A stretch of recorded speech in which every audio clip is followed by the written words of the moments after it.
go, but nobody's home to increase my understanding. My daily bread, that amazing. I'm talking about precepts, precept on precept, line upon line, precept on precept, line upon line. I can't keep explaining, can't study for you. I can't think of. We are not a hate group. We're not affiliated with any other Israelite group. Israel United in Christ is a nonviolent Bible-based movement. We do not advocate or condone any acts of violence against any race, ethnicity, or gender. We advise that if anyone hears or knows of any plots to cause harm to anyone or to break the laws of the land, you must contact the proper authorities to bring awareness to any possible threat, as stated in Leviticus chapter 5, verse 1.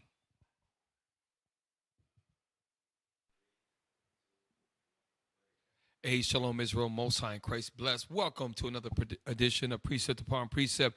We are your hosts. I'm Captain Shem, y'all. Officer Micah. And like we always do on every show, we're going to go straight to Officer Micah with the Watchman Report. Take it away.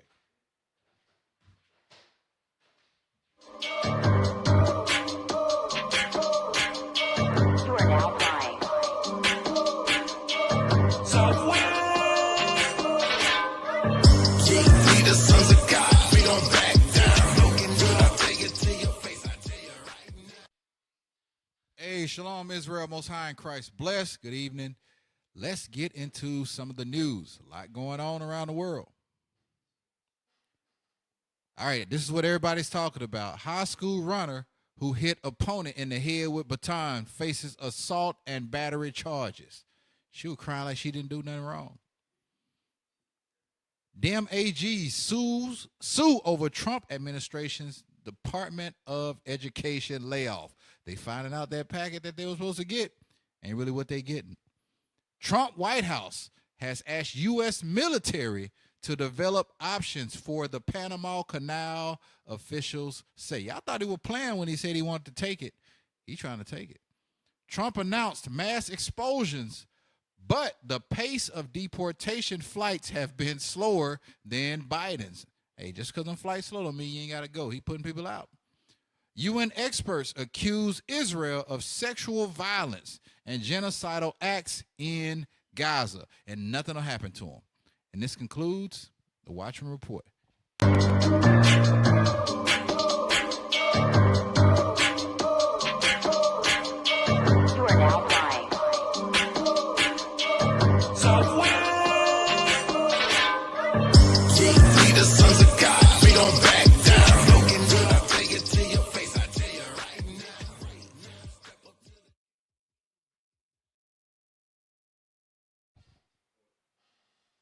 Hey, Shalom Israel. Our tech team is still working it out. But they have this on point. Pull up the thumbnail for tonight's show. Tonight we have, and by the way, shout out to our tech team. They have very interesting thumbnails. They have a little bit of a live effect. Should be on the thumbnail. That's actually cool as hell. Who want to explain that?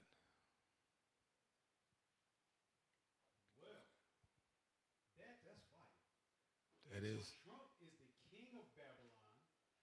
You got the Statue of Liberty on one side, the Doomsday Clock on another side. And, hey, I like that. The king of Babylon, Trump, can't deal his way out of prophecy, which is a pun on him in The Apprentice as a businessman. You know, he makes deals and stuff like that. So, yep. I think in the words of the Most High, to Trump, you're fired. And I'm going to tell you something. When you look at this and the way that they did it, if you look at the clock on the left side, once it gets to a certain time, that's a nuclear, like a flashbang. And the king of Babylon is Donald Trump. And he right now is making a lot of deals. But one thing that he doesn't understand and that the white man in general doesn't understand is that God is using them. So tonight we're going to show you everything that's kind of going on with Donald Trump and the news, and there's a lot going on. So let's just start, make it easy in the tech, guys. Let's start first with Triumphing Trump tariffs. It's timestamped from 0 to 3 minutes. And this is going into, y'all get a chance, there's a page called Redacted. This guy is sharp. And he's going to bring in an economist to talk about what Trump's tariffs are going to do. All right? Play. New factories in the United States, hiring 20,000 Americans, spending $500 billion investing in the United States. 0, 0? That's the beginning of it? Okay. All right. And then the list started growing from there. Eli Lilly, pharmaceutical company, plans a $27 billion plan to build 4 new manufacturing sites in the United States. Volkswagen, German car maker, set to establish U.S. production sites for its Audi and Porsche brands in the U.S. Stellantis, the automaker. LG Electronics, going to be moving its production from Mexico to its Tennessee facility. Samsung, Hyundai, and now today it was Honda. We learned this because of Trump's tariff plan. Honda is now about to produce their next round of Civic cars in Indiana. So pause real quick. So a lot of us, and including myself, I'm looking at this like, wow, man, America really is going to be great again. And the issue is that we as the Israelites must understand these are being set up for Esau to bring jobs for his people. This is why they voted for Trump, for Esau to have jobs for Esau. Like, for example, when the Vietnam War started, okay, it was the late 60s, you had a lot more manufacturing jobs in this country. Like, for example, Detroit had the Motor City, Gary, Indiana, all parts of the Midwest. The South here had a lot more jobs with oil refinery and more things like that. A lot of these jobs, thousands of them, went overseas. And this is why you have a diminishing middle class. You have more poor and rich. It's really 2 or 3 classes. This is bringing jobs back to Esau and his kingdom. So I want you to understand that as you listen to this, Esau is getting happy. We should not trust in this system. I want us all to keep in mind because things may get better for us in time. Okay? Play on.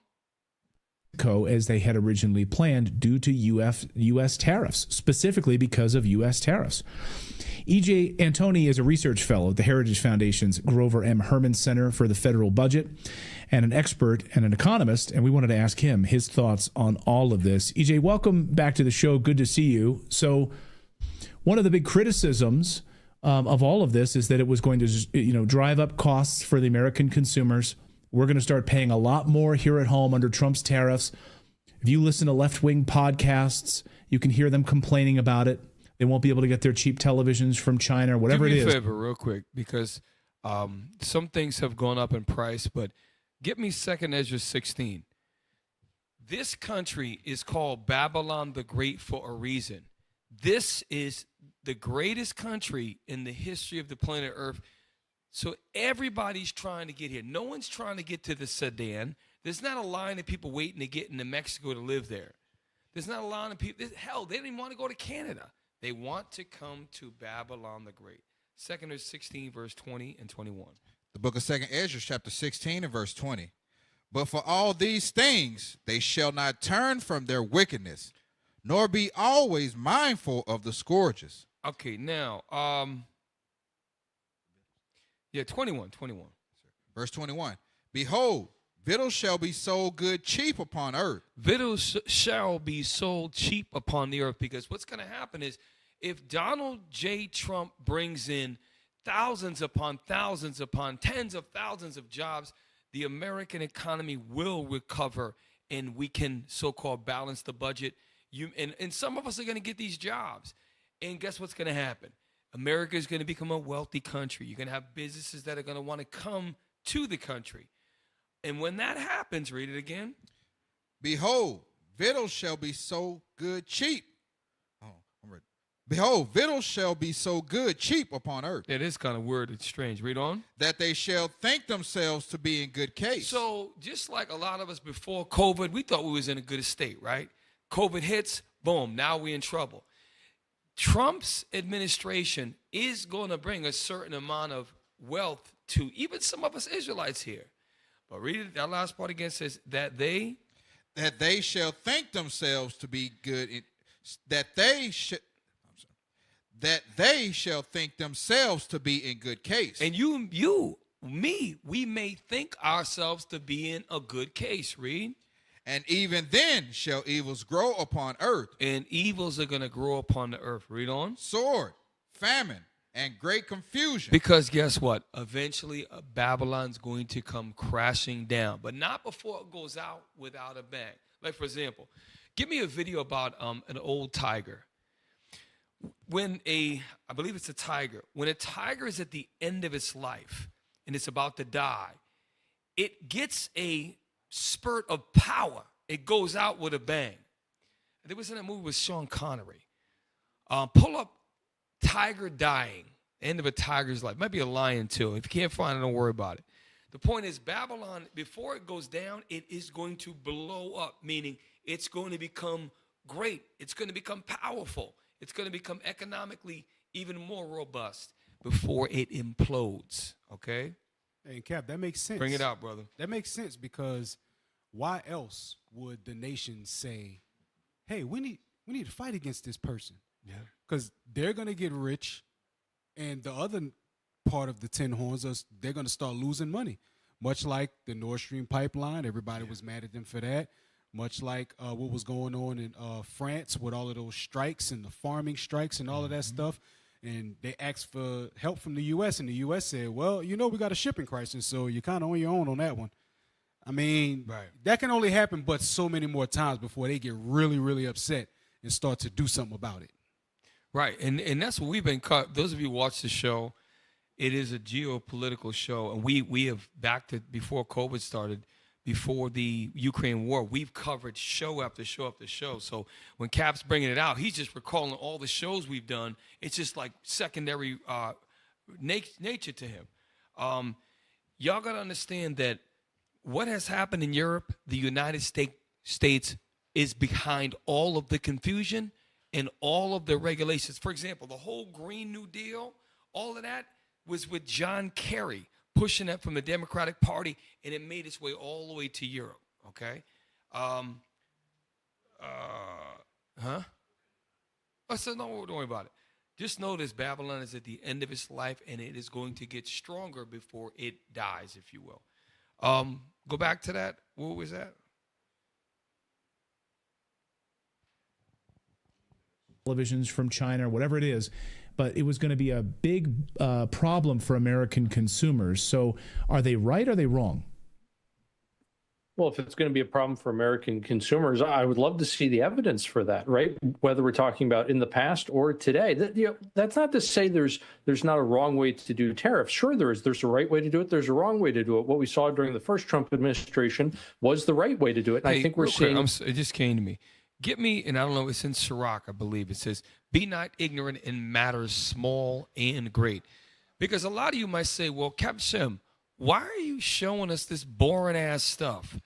And it is boring. When I do this show, I got to study all this. I don't like watching these guys. It's boring as hell. But there's a lot of things that are going on that black people don't pay attention to unless it's spoon-fed in the stupid American media. We have to search things out. Okay, it is a chore just to find the news that to bring to y'all. You have to have the right apps on your phone. You got to search, and when you see the mainstream, this is how I do it. When I see mainstream media, I look between the lines and I said, what am I going to search for? Because they're not telling me what I need to know. So I'll take certain words, I'll rephrase it, I'll put it in. Then next thing, boom, this new story. Okay, now I can use this. And they got to search for stuff. They don't make it easy. Okay, read. Hey, Cap. Yes, sir. Real quick, like. What you saying, I resonate with it because I remember going, my cousin, he came down from New York, and he was living in my house for a little while, and I walk in the house and he's watching C-SPAN. And I'm like 22, 21. Right. I'm like, bro, what the hell are you doing? He was like, what? I said, you up here watching C-SPAN? He was like, yeah, because they passing laws and they doing legislation that you don't even know nothing about. and you looking at me like I'm crazy. But he was up on game with a lot of stuff that was happening in the country. So what you're saying is absolutely true, though it may be boring. That's why Esau keeps it like that. Esau keeps it boring to keep black people uninterested. Meanwhile, in their boring little clear-eyes voice, they passing all types of legislation right underneath our nose. We got to be aware of these things. What did I tell you to get? Sirach 5. Thank you. The book of Sirach, chapter 5, verse 15. We're going to speed it up. Be not ignorant of anything in a great matter or a small. We can't be ignorant of things in a great matter, like what's going on in Russia, the Ukraine, what's going on with all the farming strikes in Europe, the Nord Stream pipeline, this right here, Trump's tariffs, and how an economist who looks like you wouldn't want to listen to this guy normally, but what he's saying is important. And knowing these things, we can take that same way to study and look at even small things. How are small things going to affect us?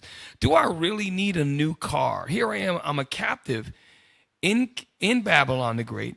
I have the means maybe to get a new car, but my job's not stable. Maybe they could find out I'm an Israelite. Next thing I'm losing my job, and I got stuck with a $580 car payment like the average American, which is dumb.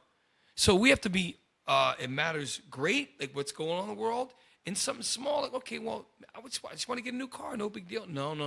We can't be ignorant of the times. Go back to that. We're going to move on after that. That's not to say there's not a wrong way to do tariffs. Sure, there is. There's a right way to do it. There's a wrong way to do it. What we saw during the first Trump administration was the right way to do it. And I think we're seeing that all over again, just like we saw during William McKinley's presidency, probably most famously. Conversely, tariffs were done incredibly poorly during the Herbert Hoover administration. So again, they can be done right, they can be done wrong. It's not a panacea, it's not a cure-all, but what it is part of the carrot and stick approach that this administration is employing. So tariffs obviously... The term carrot and stick, right? Carrot and stick is, if you don't do what we say, we're going to beat you over the head. And the carrot is, well, if I can't get them with a stick, I can lure them out as bait with a carrot to get them to bite, so I can pull them in. And it's an economic war tactic. So I just want y'all to see that you have to many times search out for things that you may not normally. The way we grew up is we had 3 stations coming up, and you watch the nightly news. I used to watch the nightly news every night with my father. He would be sitting there, and my mother would watch, and we would sit around and we would watch the news. And it was like, this is boring as hell. And I realized that there's a reason why you got to watch the news. But then now you realize that there's other outlets. You can't think that your enemy's going to try to tell you things that's going to make you empowered. They're going to feed you exactly what they want you to know. Let's move on to the next one. Next one, number 2, right down the line. Number 2.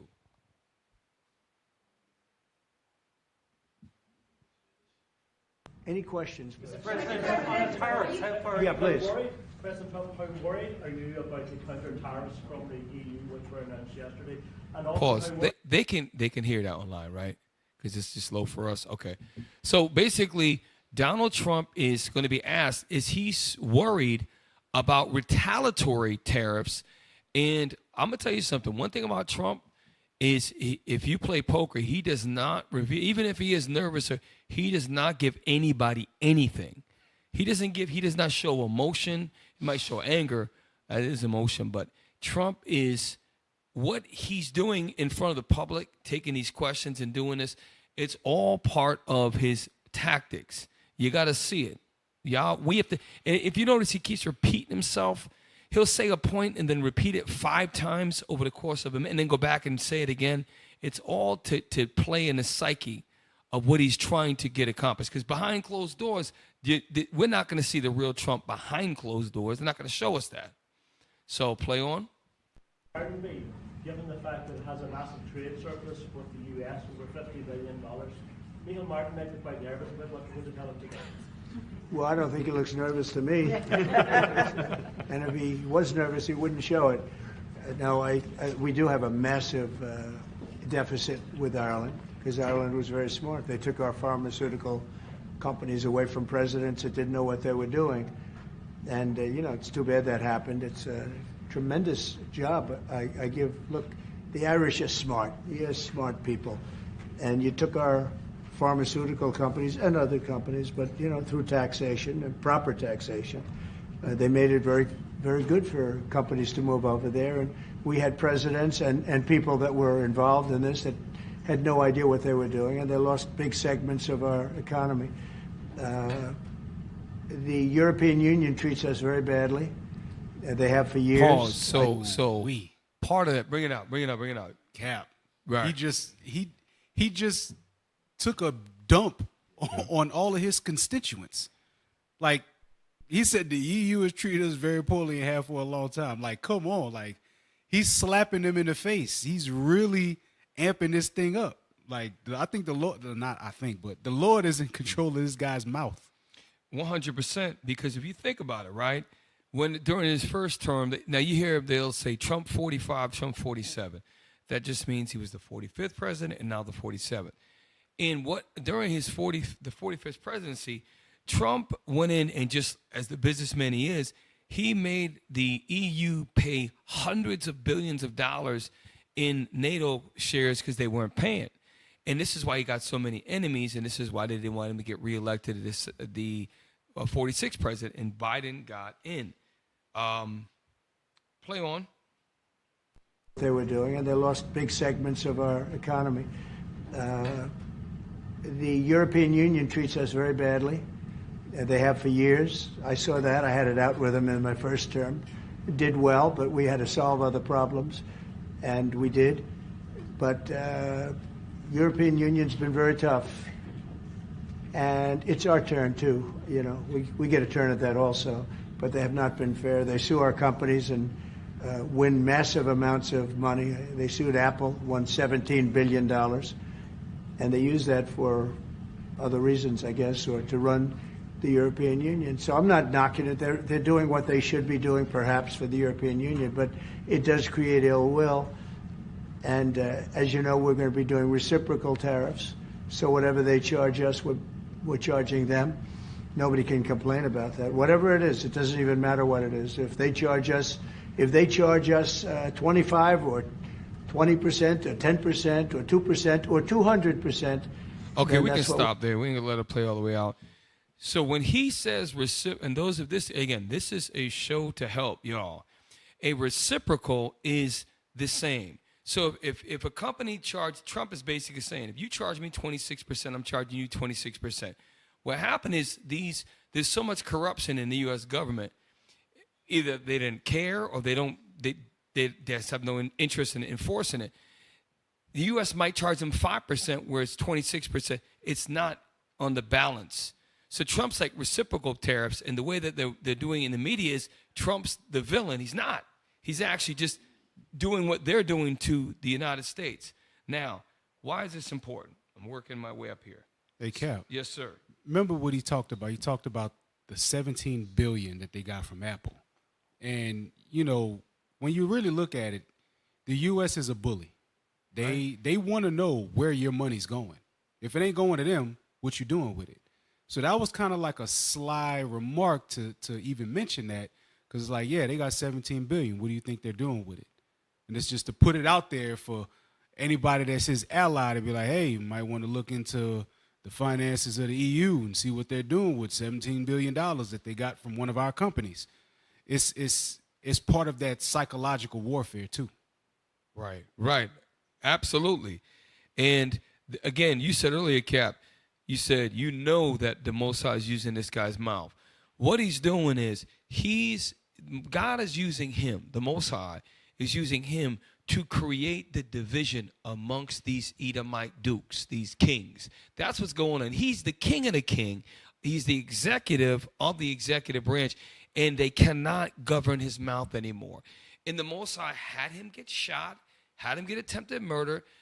They did false charges. They arrested him, eventually got convicted him of certain tax of certain things. Mm-hmm. And the Most High put in his spirit so much, he doesn't care anymore, to the point where he's going to disrupt this Edomite system.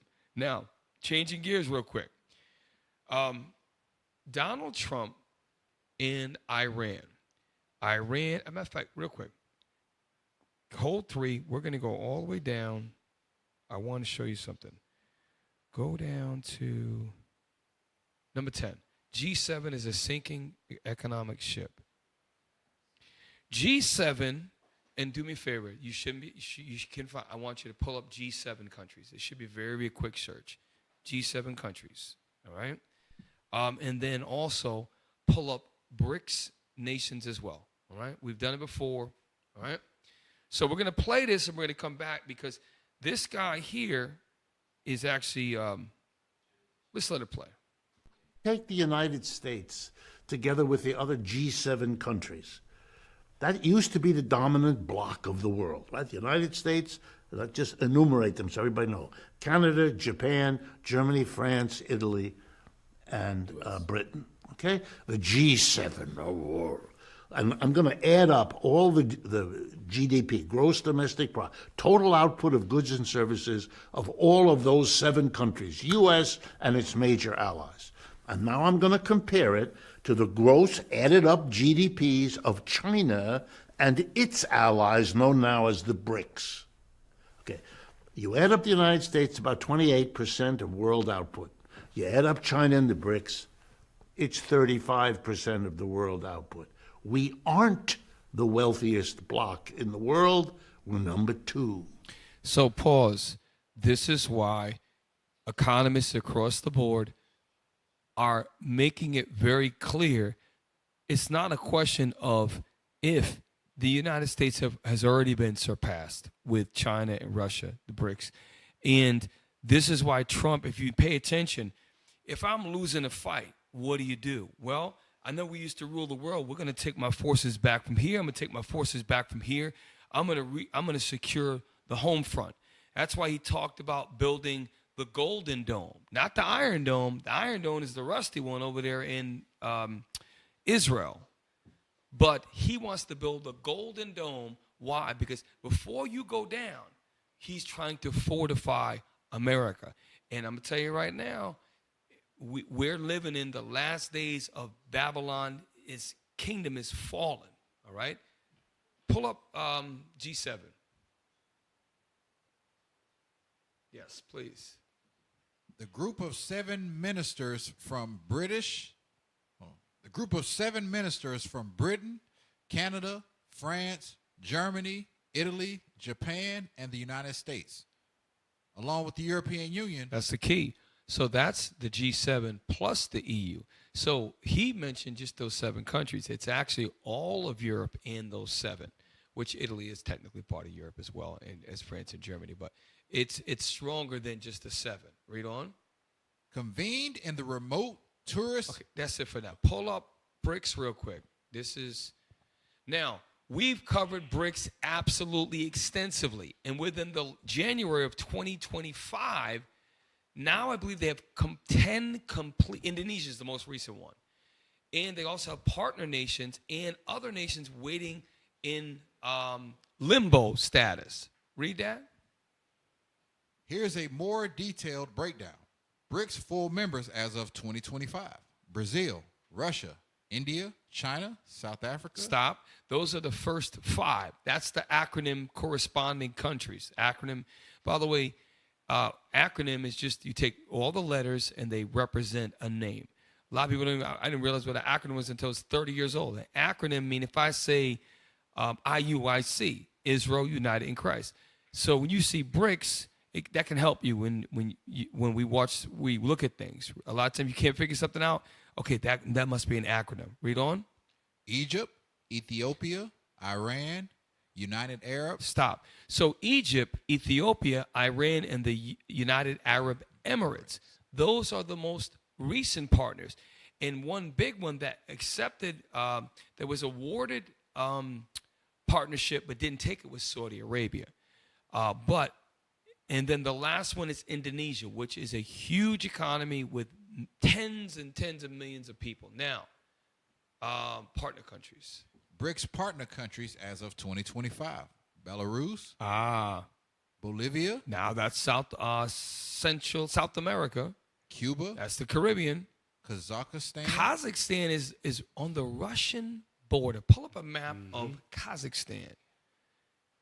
Remember, this is why you have to watch our show. Kazakhstan was going to be the first Ukraine. They started to rise up and try to rise up an anti-Russian government in Kazakhstan. And Russia went in and destroyed that, okay? We covered it multiple shows. It's a big country. It is, look at the border it shares. Y'all look at that. Huge. Right, Cap, you always talk about that game. I forget the name of it. Go. Tell our viewers again about why, a little bit about Go and how it relates. So the object of the game Go is to surround your enemy, completely surround your enemy. You take the pieces on the board, it's little circles. You take the pieces on the board and you move them around strategically, and your object is to surround your enemy. You surround your enemy, you win the game. All right? Once you surround a portion of them, you take all of those pieces. When they have no pieces left, that's it. And that's the same exact thing that global powers are actually doing. That's why Putin was so mad at the eastward encroachment of the EU, of NATO. And he was like, look, the more y'all encroach east, the worse it's going to get. They had a deal, and then they started to still encroach eastward, which is where the Ukraine issue came in. Mm-hmm. And, you know, Putin was not having it. That's why they started to fight back, because it's like, look, you're bringing weapons to my doorstep. Right. Back in the day, they had the Cuban Missile Crisis, right, where off the coast of Cuba, Russia had some missiles, and that United States wasn't having it. Right. Real quick, do me a favor. Actually, there's the game that Captain Matthew was referring to. Okay, it is a strategic game of conquer. Now, put that map back up, because you got to understand the importance of geography and how it plays out. There you go. So, now, those of you at home, what do Uzbekistan, Turkmenistan, Kyrgyzstan, and Kazakhstan all have in common historically? What do they all have in common? It's a rhetorical question. They all were part of the blank Union, Soviet Union.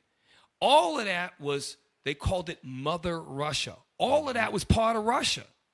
It was Soviet Union. Pull up a map of the Soviet Union in 1985, if you could. USSR. USSR. The U.S., and when we were kids, we had a fear, okay? The Russians are coming. Yes. And we had a fear when we were children, and they played it up when Rocky IV came out, which is in, I think, late 80s, that Russia was going to take over the world. There was an old expression when I came up, a lot of us that are close to in the 50s or 40s, late 40s, is you better watch out before you be speaking Russian. They would say that. And in World War II, it was, you're going to be speaking German. So look at that map. Well, that's Russia. I want the Soviet Union, please.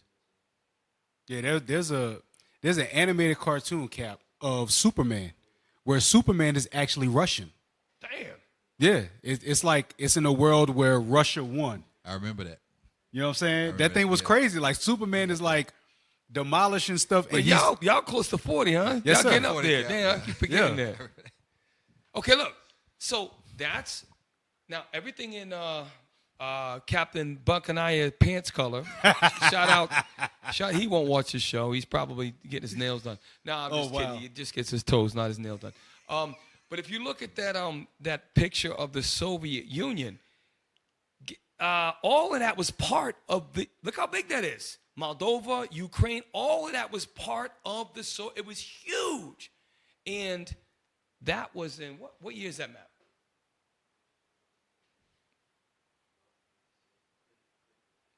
This is important.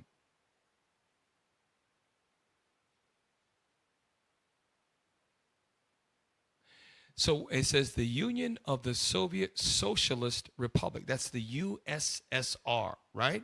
Mm-hmm. Kazakhstan, all of these. And by the way, the United States was behind all of this dissolving of all of this. And they'll make it play like, oh, there was internal struggles. That was all, the U.S. had a part of it. Now, all right, that's good. Now we can drop that. The point, I'm showing you that Russia is obviously the largest part of that. And it's still the largest country by far. We know that. But it was much, much larger.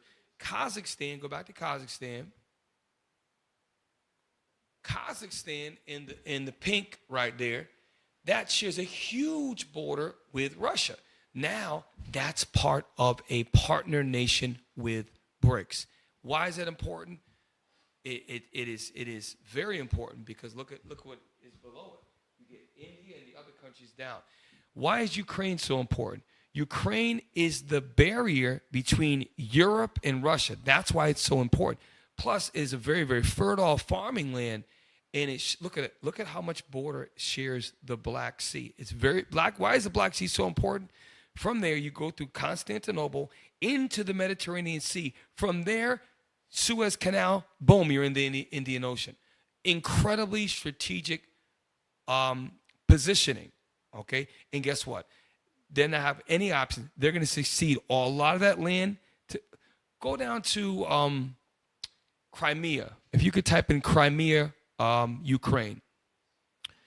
It is a key port on the north central Black Sea, and Russia's going to own it now.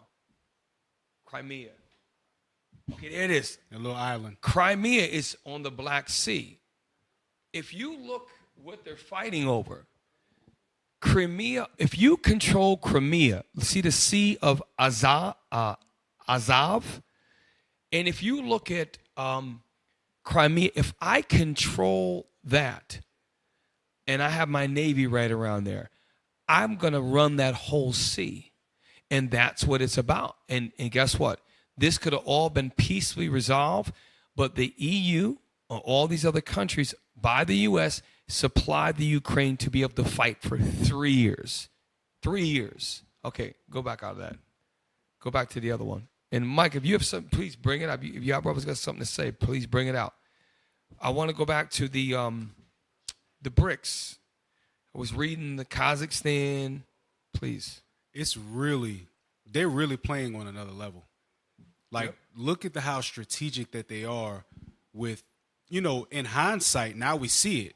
But while it's going on, we don't see it. We just see what the news shows us, they're trying to take over Crimea and this politician is talking about that politician and they're meeting in offices, but we're not seeing on the other end, like the military aspect of it and how they're starting to surround certain countries and how they're using certain strategic positioning to get a leg up on another part of the world that they're trying to take over. It's they like the scriptures say, the thoughts of them is deep, man. Cap, I was literally reading in Maccabees this week.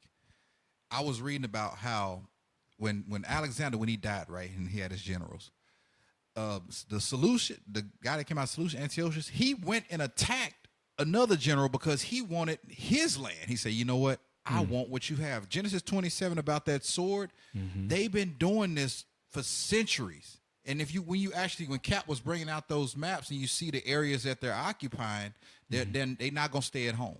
He's like, look, I want that area because I know it's good for my people. Right. And they can't co-rule together. It's not in Esau's nature to do that. Facts. He wants to take his land and make it his land. And that's why the beef and Trump's right now. And this week, and matter of fact, today was an update. Trump is pushing so hard still for Canada to become the 51st state and the Greenland to become part of the U.S. He's bold with it. And all of that is, to your point, Officer Micah, that's been going on the days of the Vikings. They warred against each other. When you go back to the during the ancient Germans, the Anglo-Saxons, those guys would war. White folks have been fighting the British against the Scottish. And the movie Braveheart, even though that was supposed to be our people, but they always have been fighting for control and power. Okay, it is no different now. Hey Cap, there's a movie called Greenland. You know what? Yes, I didn't see it, but I saw previews. It's basically saying that Greenland is like the safe zone. Like, at the end of the movie, it's like everybody is fighting to get to Greenland. Oh, was that the nuclear war? They got a lot. Oh, yeah, that was good. That was that famous actor. I forget his name. Gerard Butler. I did see that was a hell of a movie. I gotta rewatch it now that this stuff is going on just to see. But yeah, that was really, really good. So look, this is important. This is very important. You understand? I want you to go back to the BRICS countries because what we're going into now is about Iran and what Trump's talking about with Iran. We're going to explain to you how the U.S. is really going to be in some serious trouble. Now, BRICS so we have, I'll just do it real quick. So Brazil, blah, blah, blah. So remember, Iran is a full member of BRICS, right? We showed you the Kazakhstan, which is a Russian border. We showed you also, where is it? Uzbekistan. I forgot about. Pull up the map of Uzbekistan. There's a reason why they let them in. It's one of the stand. That was part of the former USSR. Mm-hmm.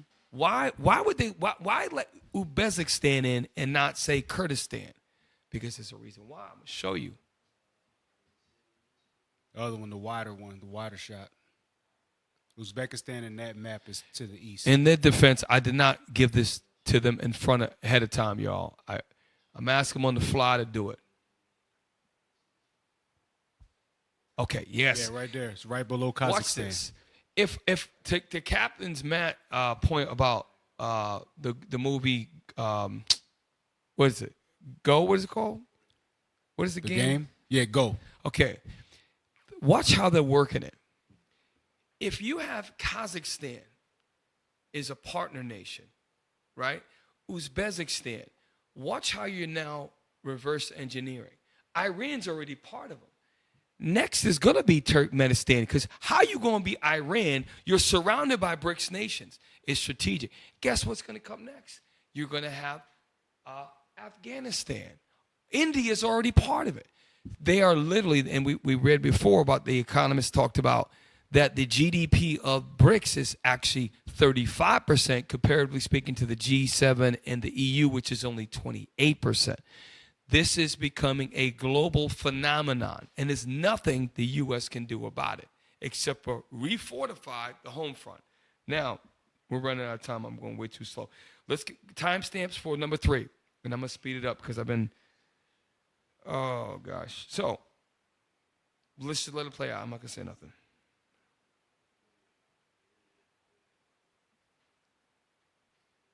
Okay.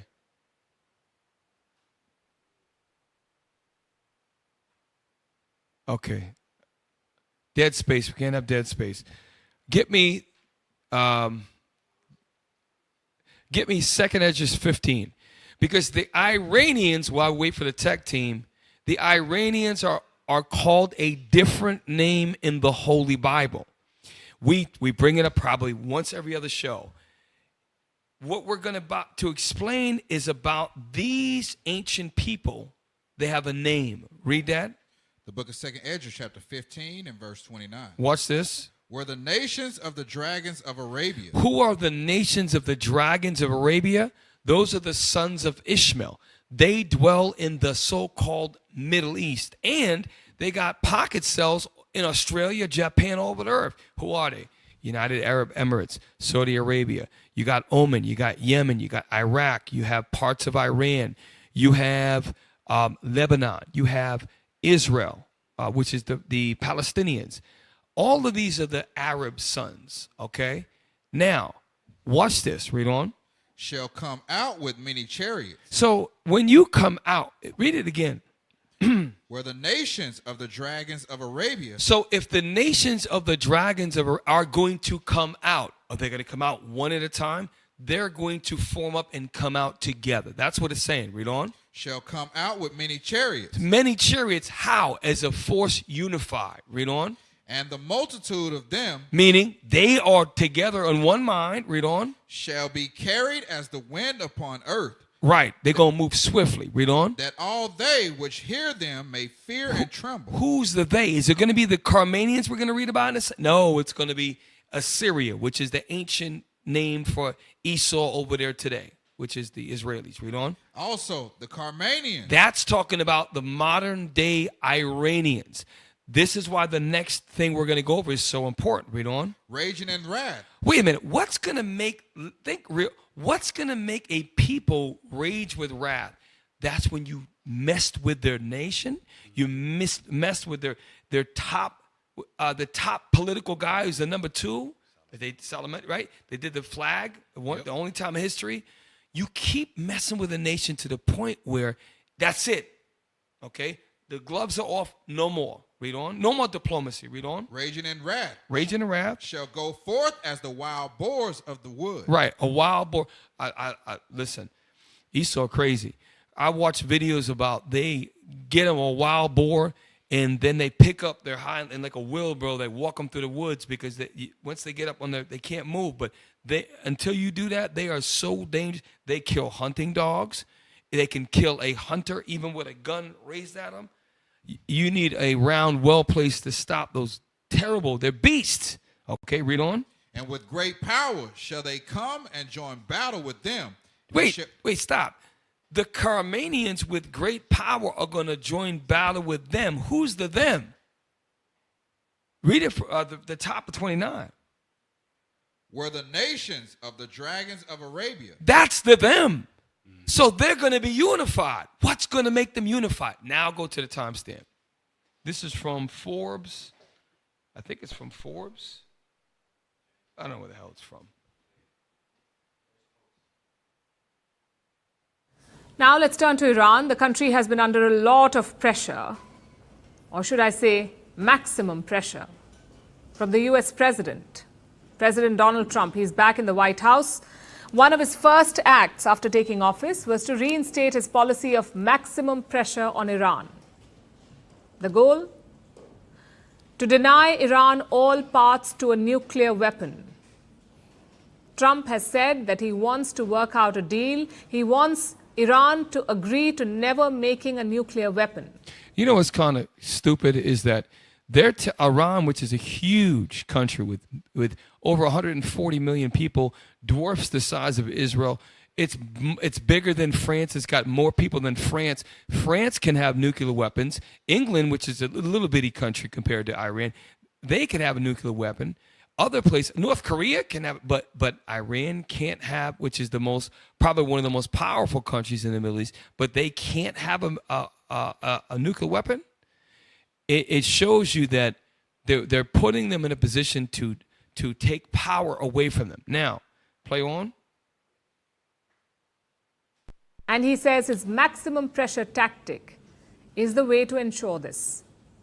Iran, however, is not impressed. We're ordering you not to do this, and not to do that, or we'll do this. If that's the case, I'm not coming to negotiate with you at all. Go and do whatever the hell you want. So, this is how Esau's media will keep you dumb. I say to myself, why? This guy's the president. But then there's a guy with the towel on his head with the big beard, and they call him the supreme leader. I said, damn. I said, well, how come they don't tell us about that? So you have to research. We have to figure stuff out. Go to article number 4. What is the difference between Iran's supreme leader and Iran's president? There's a difference. And it's important to know that because the supreme leader is also held in the hearts of the people as being, he's the guy that they see, like they see the white man sees the Pope as he's God on earth, he's next to God. This guy to the Iranians is very important, okay? Hey, Cap, wasn't it Trump that assassinated Soleimani? Under Trump's watch, I believe it was. It was, Cap, because remember, he sent the drone. He said, hey, I saw my shot. I had to take it. Right. He came out like he was a sports event. And he came out like, and he talked ish for like 45 minutes. So you're the one that gave the directive. It was under your leadership that their second in command, one of the most beloved men in the entire country, was assassinated. And now you come back some years later talking about, hey, promise me you won't make nuclear weapons. Hey, get the hell out of here. Do us a favor. Pull up Soleimani's death. I want to make sure that, because you sound confident, I want to make sure we speaking right. Let's make sure that, and if that's the case, and I think you're 100% correct, it's very important because Trump now, who caused that, you don't have to get it right away. Just try to get it up. Yeah, that was right before Cap. That was right before COVID. That was right before COVID hit. I remember we did a show. Okay, so, and that was it. Remember, Trump was in 17 more days and he was out of office. Biden came on June 20th. Yep. Look at the Wikipedia right there, Cap. It's right. Yeah. It's Where's it to read it? On January 3rd, on 3 January 2020, Qasem Soleimani, an Iranian major general, was killed by an American drone strike ordered by U.S. President Donald Trump. And, right. And that was at the very end of his presidency, meaning Biden already basically won in November, right? Mm-hmm. Trump was moving out of office, right? Watch this. That guy was a major general, and the people loved him. So what about this guy, the supreme leader? Watch, I'm telling y'all, you gotta understand. That's why they don't want McGregor to be in office. McGregor understands, even though he's Esau, he don't like them. Deep down, McGregor understands the culture. These other Edomites don't understand what the hell they're doing over there. Let's read this. Who is in charge of Iran? Iranians are going to the polls to elect a new president following the death in May of the former incumbent Ibrahim Raisi. Ibrahim Raisi. Yeah, whatever. Sorry, I had a black moment. However, the supreme leader, Ayatollah Ali Khamenei. Ayatollah Ali Khamenei is the person who really wields power in Iran. So that's all I wanted. Y'all can read the rest of the article. The president of Iran reports to the supreme leader. And guess what? The supreme leader, guess what his appointed time in cabinet is? Lifetime. He is lifetime appointed. And I'm going to tell you right now, like, I don't know if you remember, we did a show that it showed the Iranian and all of the men who was old gray beards, they sat humble. Yes. Crisscross alley, little kids do. Humble like this. Listen, showing utmost respect. Their religious beliefs are tied into their politics. That's why that's why you got Erdogan over there in Turkey. They are not the same as the Arabs or the Iranians, but they share Islam as their religion. Mm-hmm. And I'm gonna tell you right now, we are living in a time, y'all. Y'all really gonna understand, like, within the last year, so much has changed. All right, now, so you now understand that guy, the guy, the supreme leader, he's over all of Iran, and the president reports to him. He is lifetime in that position. All right, we run out of time. Just do the first time stamp. We're gonna move on. Okay, go to the second one, please. Response. He says he offered Iran a choice: military action or peace talks. Very, very soon. You'll be talking about that pretty soon, I guess. And hopefully we can have a peace deal. You know, I'm not speaking out of strength or weakness. I'm just saying I'd rather see a peace deal than the other. But the other will solve the problem. So the other solving the problem would be you would bomb all of the targeted nuclear facilities, and a lot of them are underground. So they're going to hit them with heavy mega bombs. They're going to drop out of planes and launch maybe even heavy hitters. Now, real quick, before we leave here, understand that is part of the prophecy.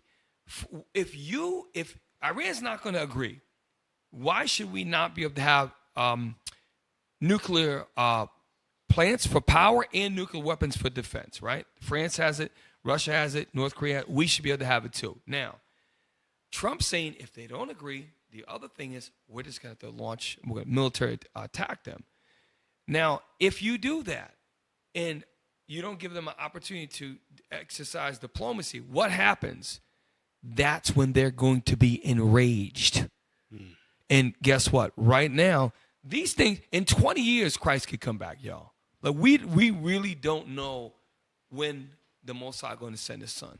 Things are popping off quick in this earth. Now, go to the last one, 4:19 to 5:35. This is important because while this is going, see, nobody talks about this. while this is going on, Trump's talking all that issue about better take a deal, make my deal. In the next timestamp, 3 countries are meeting with their own meeting about something. Play that. Perhaps an out for Iran. 各位记者朋友，大家下午好，欢迎出席。 China will Pause. hold the Notice, why, if this is all about Iran, why do we see a Chinese woman that looks like a boy talking right now? Play on. China, Russia, Iran, Beijing meeting on the Iranian nuclear issue on March 14th. Vice Foreign Minister Ma Jiashu will chair the meeting. Russian Deputy Foreign Minister Sergei Ryabkov and Iranian Deputy Foreign Minister Kazem Garibabadi will come to Beijing to attend. The 3 parties will exchange views on the Iranian nuclear issue and other issues of common concern. China is holding a nuclear summit on Friday. It has invited Russia and Iran. Pause. So again, this goes back to be not ignorant in matters small or great. China is hosting a nuclear summit with Russia and Iran there. I'm like, why the hell? Why are we not being told this in any other media outlet? This is a non-Caucasian, even though East Indians are technically they're not aligned 100% with Esau. They're going to tell you things that you're not going to find in white media. I was shocked. So they're planning already to support Iran with nuclear weapons. They're having a summit. Why is it not being talked about?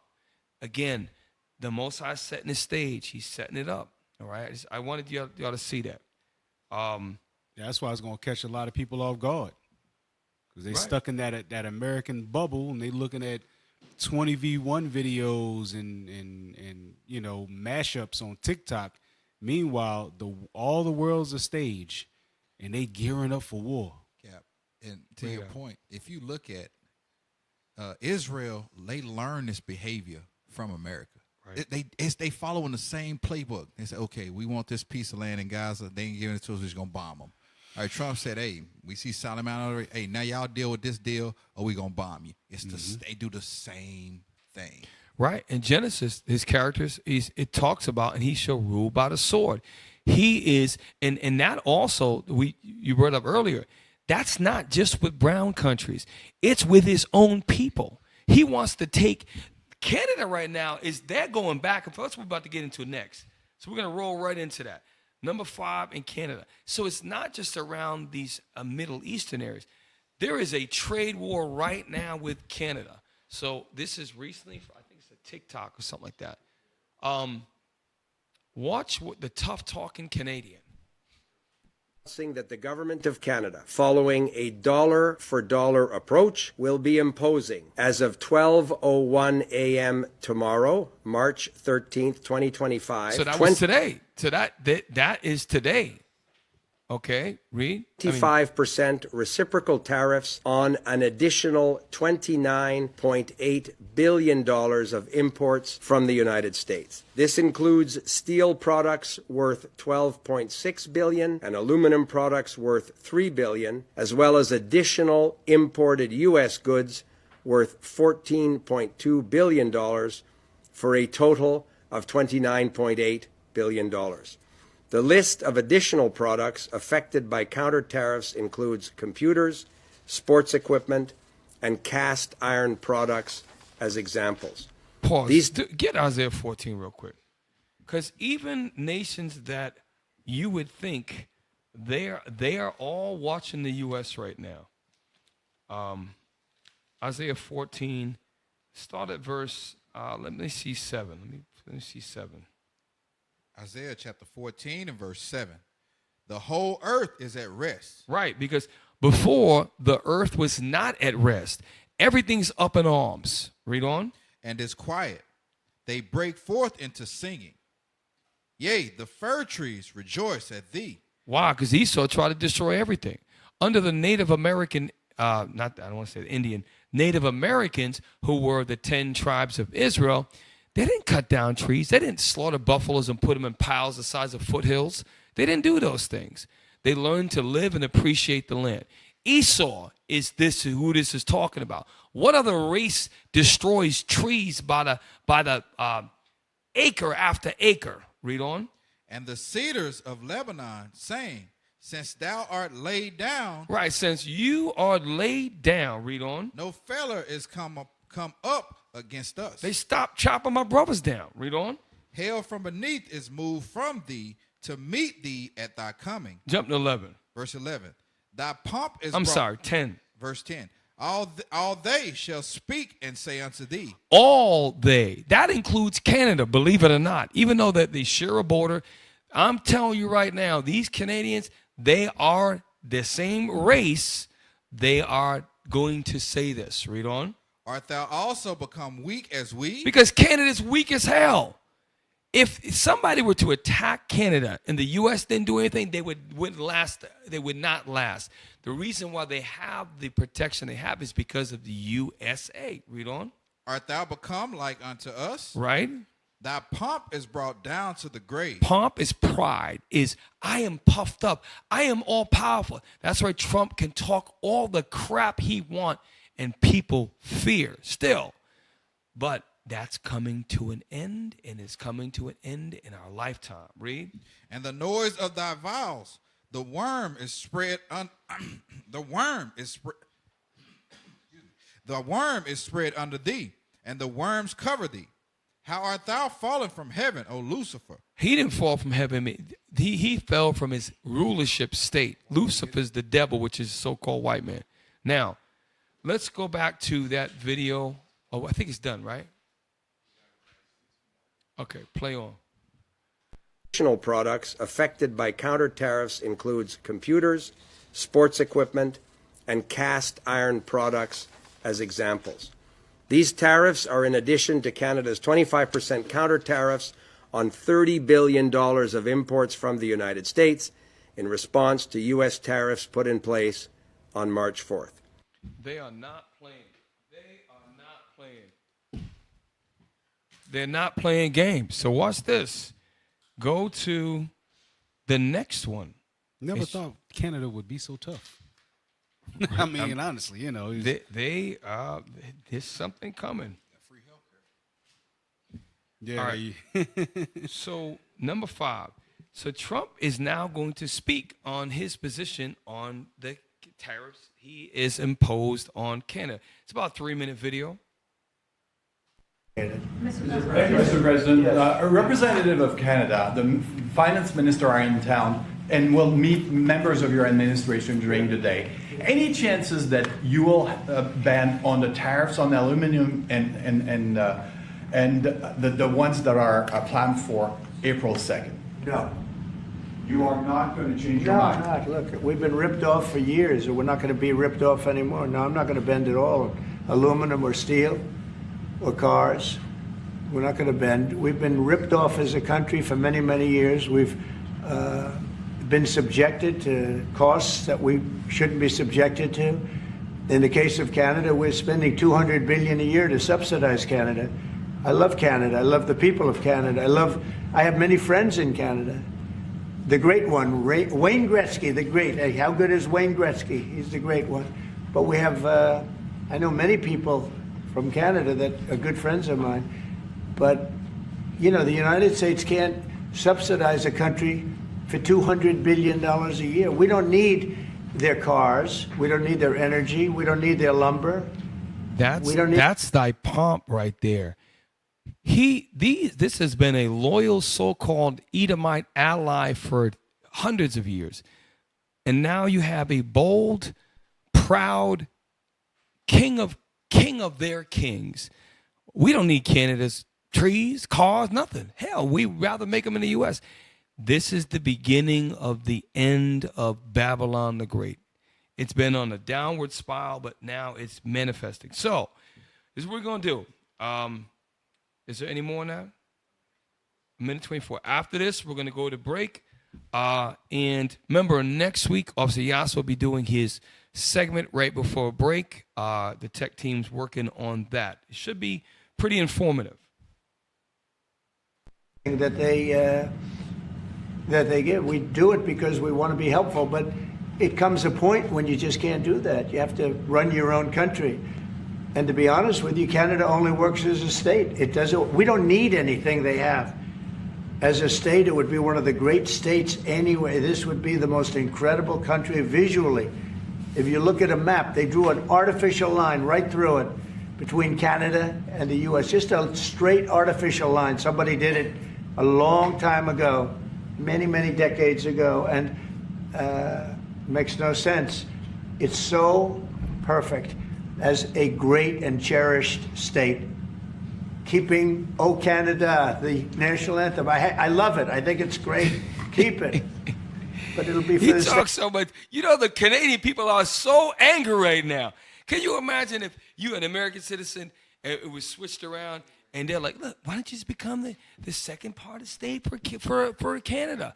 We would be, the Canadian people are booing a sports match when they're doing Pledge Allegiance and the American song. They're standing up and booing when the song comes on. Because remember, you got the Toronto Raptors.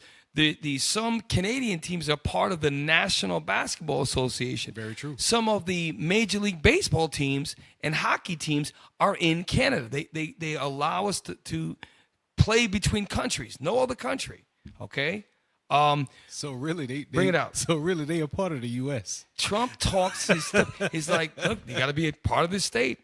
And I didn't get there's something that just came out earlier today. Matter of fact, a guy was talking about, I'm going to cut off all the electricity to New York, Michigan. Yeah. That guy, there's a whole bunch of stuff that just came out like 3-4 hours ago saying that he's going back on his word now because Trump put pressure on him, proving that what he's saying about we give $200 billion worth of, what do you say, stimulus or some sort of subsidy.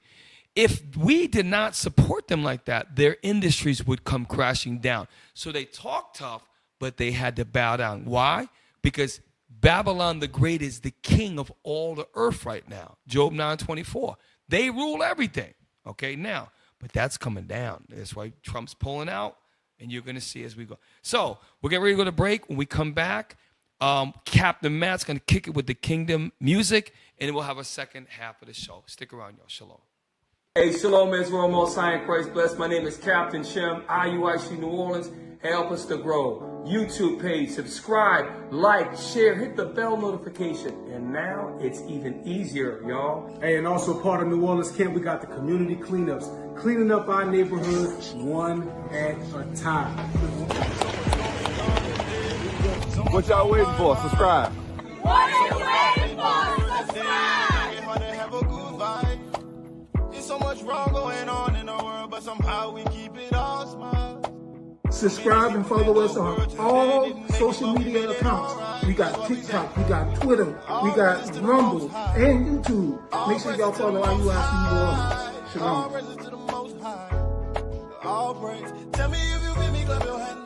Hey, also, we got flyer missions every day and also camp videos. Check us out, IUIC New Orleans. So remember, go to our YouTube page, subscribe, like, share, and don't forget the QR code. When the QR code comes out, don't forget to take your phone out. 5, 4, 3, 2, 1. Why isn't it done? Shalom, Israel. Time's up, God!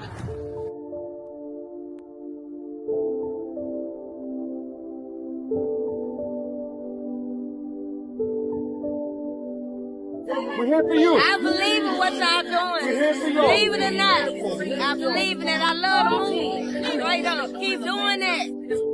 Keep doing that. Keep doing that.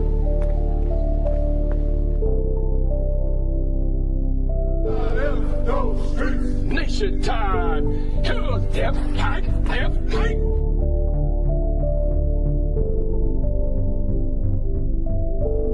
This is beautiful. Beautiful. Time's up, God! Hey, we out here in Mobile, Alabama at this Mardi Gras. Oh yeah, big Tubin store. Go leave it in there and view. Go check that out on Tubin. Where it's all types of debauchery and foolishness going on. This Big Mama shit though. And Big Mama shit. You got weed smoking, you got women dressed out of order, you got little kids out here. And don't none of these grown people, they call themselves grown, Don't none of them care what's going on. But guess what? The prophet is out here to correct all that. The prophet is out here to uplift our people and better our people with the word of God. So make sure you stay tuned. Shalom, Israel. Most high in Christ bless. Hey. Ladies and gentlemen, that's the King. Let's go.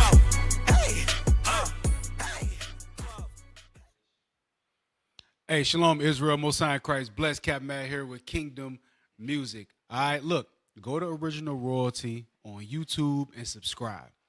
Go to originalroyalty.com and get some merchandise. Go there right now.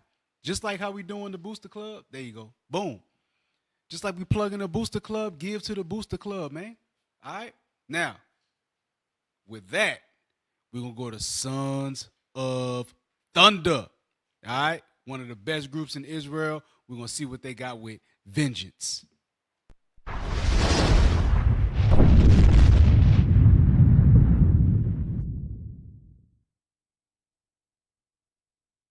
Hey, shalom, shalom, shalom. Welcome back to another edition of Striving for Mastery's podcast, where we go in depth on what it means to be a prophet and the life of a prophet. And today we have a very, very special guest. Of course, I'm your host, Top G, and with me today I have D-Side. All right, now let's get right into the nitty gritty. D-Side.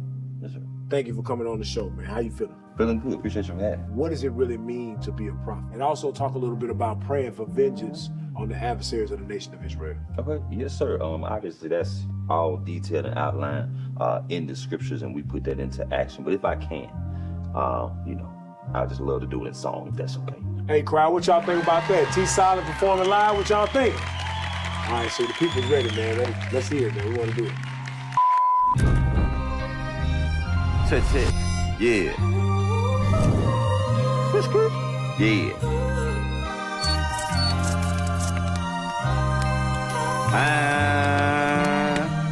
Grinding, I ain't got time to wait. Running, building bricks, I ain't got time to play. Determined, I need freedom, y'all better learn to pray. Luke 18, vengeance, gotta hold on to faith. Grinding, I ain't got time to wait. Running, building bricks, I ain't got time to play. Determined, I need freedom, y'all better learn to pray. Luke 18, vengeance, gotta hold on to faith. Water me if I don't preach the gospel. Wanna be whatever the acts, continuing that. Yeah, and that's with the apostles. Lively, stone, type of time that I'm on.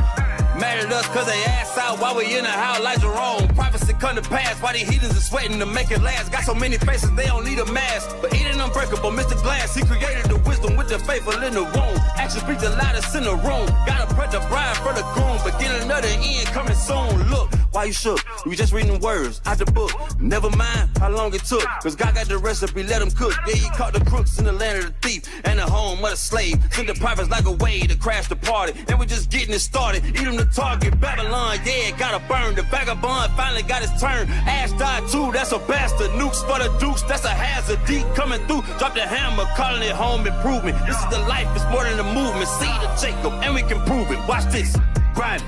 I ain't got time to wait. Running, building bricks, I ain't got time to play. Determined, I need freedom, y'all better learn to pray. Luke 18, vengeance, gotta hold on to faith. Grinding, I ain't got time to wait. Running, building bricks, I ain't got time to play. Determined, I need freedom, y'all better learn to pray. Luke 18, vengeance, gotta hold on to faith. My man, wow.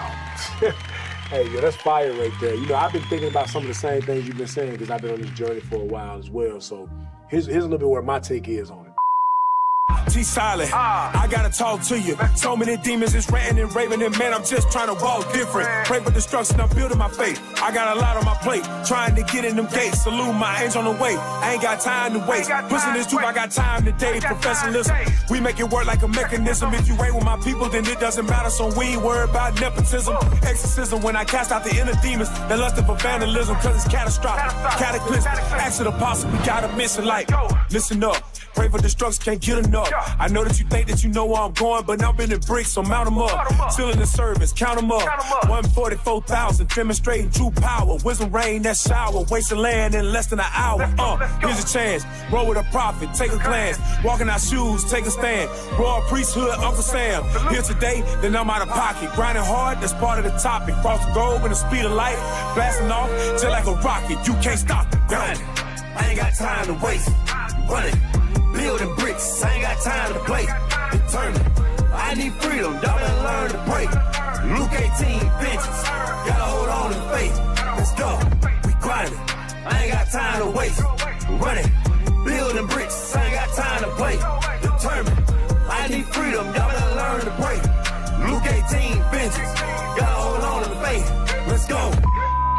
Man, wow. Hey, give it up, crowd. Give it up, give it up, give it up, give it up. T. Solid, man, thank you for coming on the show, man. And we really enjoy having you. Thank you for giving us a little bit of understanding of what it means to be a prophet, and as well as praying for vengeance. And you always welcome back here on Striving for Mastery's podcast. Likewise, Tom. See, but I got a question real serious. Yeah, go ahead, shoot. That shirt. You mind explaining what that means? The shirt mean don't listen to black women. It is what it is, man. Look, we ain't listening to y'all. We listen to y'all for decades. But anyway, that was Sons of Thunder with Vengeance. All right, Captain Get Alive, T Silent. You know what I'm saying? So, hey, all praise to the Most High. Go to Original Royalty.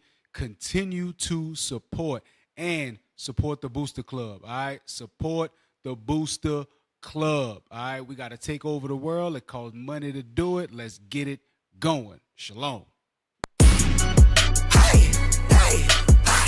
Ladies and gentlemen, there's the Dream Team. Let's go.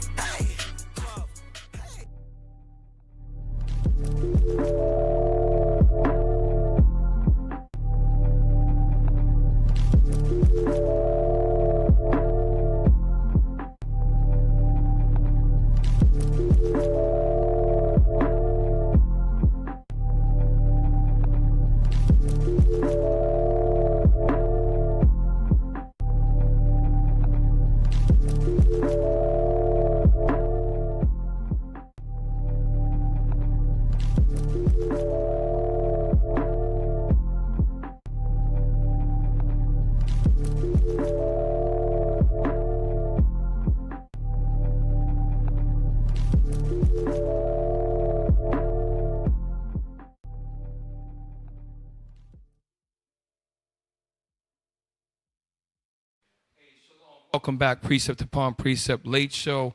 About another 40 minutes to go. Y'all, pull up the thumbnail real quick. We are going over tonight about Donald Trump, the king of Babylon. Trump can't deal his way out of prophecy. As you see, he's got the king garment on, and you see the doomsday clock with the Statue of Liberty. Looks like she doesn't have any more light in her. That light is going to go out, all right? Number 7. Not only is Donald Trump and the U.S. not playing with Canada, they're not playing with the EU either. And as a result, the EU has their own measures.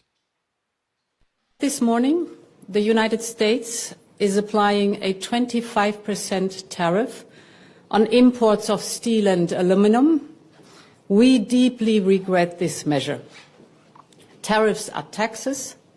They are bad for business and worse for consumers. The European Union must act to protect consumers and business. Stop. She said, we deeply regret. She's speaking for all of the European Union. That's Italy, that's France, that's Germany, that's Luxembourg, Denmark, okay, Greece, okay, Spain, Portugal. That's the EU, the European Union. Now, let's get Revelation 17:16. This, 10 years ago, there was no division at all with NATO, the EU, and the United States. Within the last 2 to 3 years, this hatred is brewing. Read. The book of Revelation, chapter 17, verse 16. And the 10 horns which thou sawest upon the beast, These shall hate the whore. It's proving that the beast is the main vehicle. The 10 horns are on top of that beast, meaning they're attached to it, meaning the beast is the power. The U.S. is the power. The 10 common markets or the EU or NATO, they're all synonymous. They're attached to the beast. What's going to make them begin to dislike and then hate to the point where they break off from the beast? Read it again, Officer Micah. And the 10 horns which thou sawest upon the beast. Because at one point we saw them. They was a part of that. Hey, wasn't you with them? Read on. These shall hate the whore. These together shall hate Babylon the Great. Go to Revelation 17, verse 1. The book of Revelation, chapter 17, verse 1. And there came one of the 7 angels, which had the 7 vials. Verse 3. Verse 3. So he carried me away in the spirit into the wilderness. And I saw a woman sitting upon scarlet-colored beast. He saw a woman sitting on a scarlet-colored beast. Read on. Full of names of blasphemy, having 7 heads and 10 horns. 7 heads and 10 horns. We went over this. It's on Bishop goes over it frequently. Read on. And the woman was arrayed in purple and scarlet color, and decked with gold and precious stones and pearls. Everybody want to come to America. Read on. Eddie Murphy had a movie called Coming to America. He thought it was going to be so grand and wonderful. And then he was staying in a roach motel and realized America ain't as great as he thought it was going to be. Read on. Having a golden cup in her hand, full of abominations and filthiness of her fornication. Right. That is talking about Babylon. Read on. And upon her forehead was a name written, Mystery, Babylon the Great, the mother of harlots and abominations of the earth. That is Babylon the Great. Donald Trump is the king of Babylon the Great. Now I'll go back to play with this EU chancellor, whoever she is. They are bad for business and worse for consumers. The European Union must act to protect consumers. I want the terminology. The European Union is part, the 10 horns are a part of the beast. Now the part of the beast that is on top of the beast, that is protected because it rolls with the beast. They have to protect themselves from the beast. This is where the division is going to continue to split. Read on.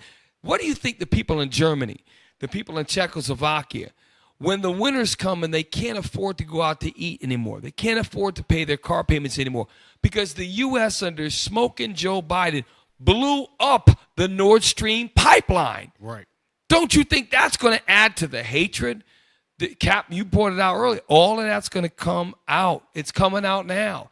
Esau's house is divided, brothers and sisters. Play.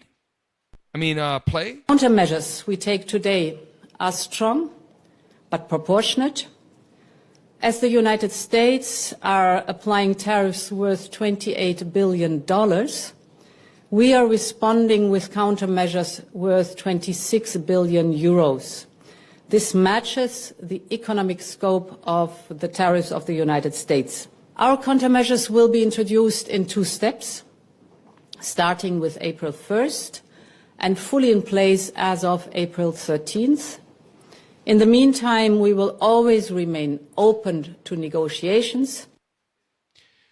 She's saying we will always remain open to negotiations because the chief negotiator of everything is Donald Trump right now.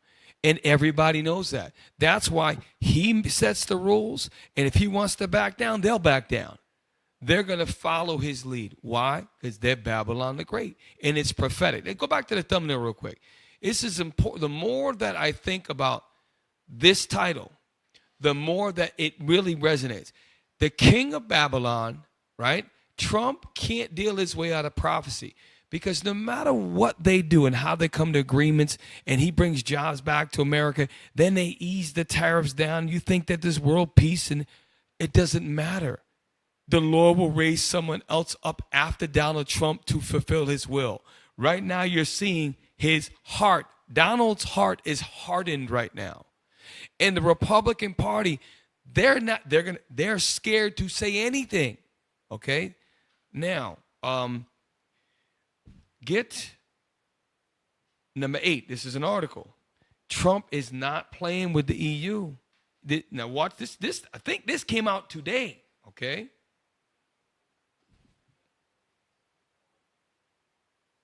This is a trade war.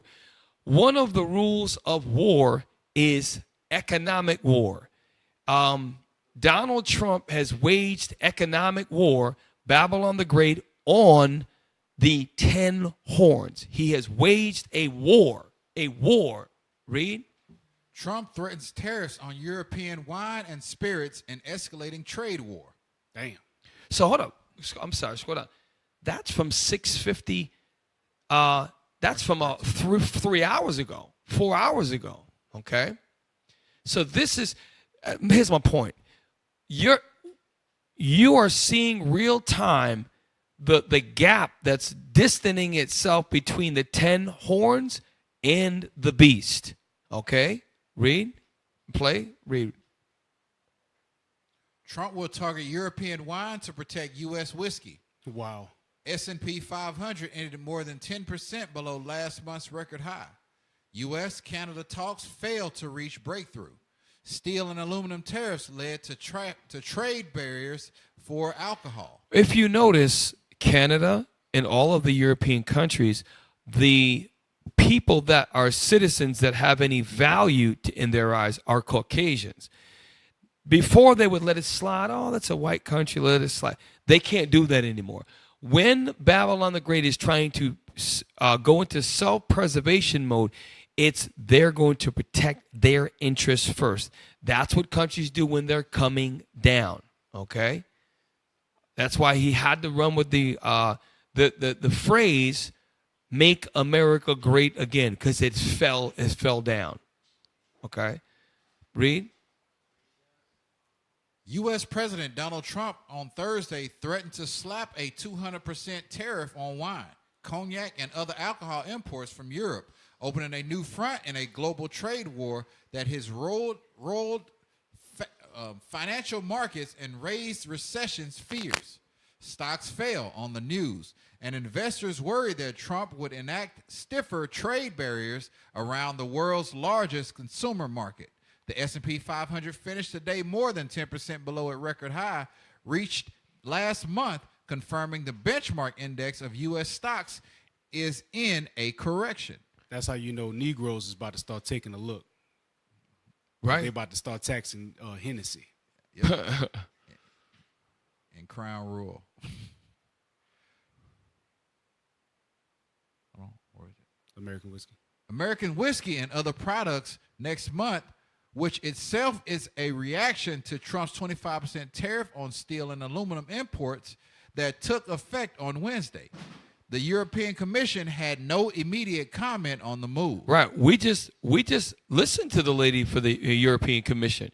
She said that she's greatly is opposed to that, and she had to take countermeasures. So again, there's a reinforcement of the division between the 10 horns and the beast. Okay, go down to where it says Trump has threatened. The next paragraph. Yes, sir. Trump has threatened to impose an array of trade penalties since returning to the White House in January, though he has postponed action on many of them.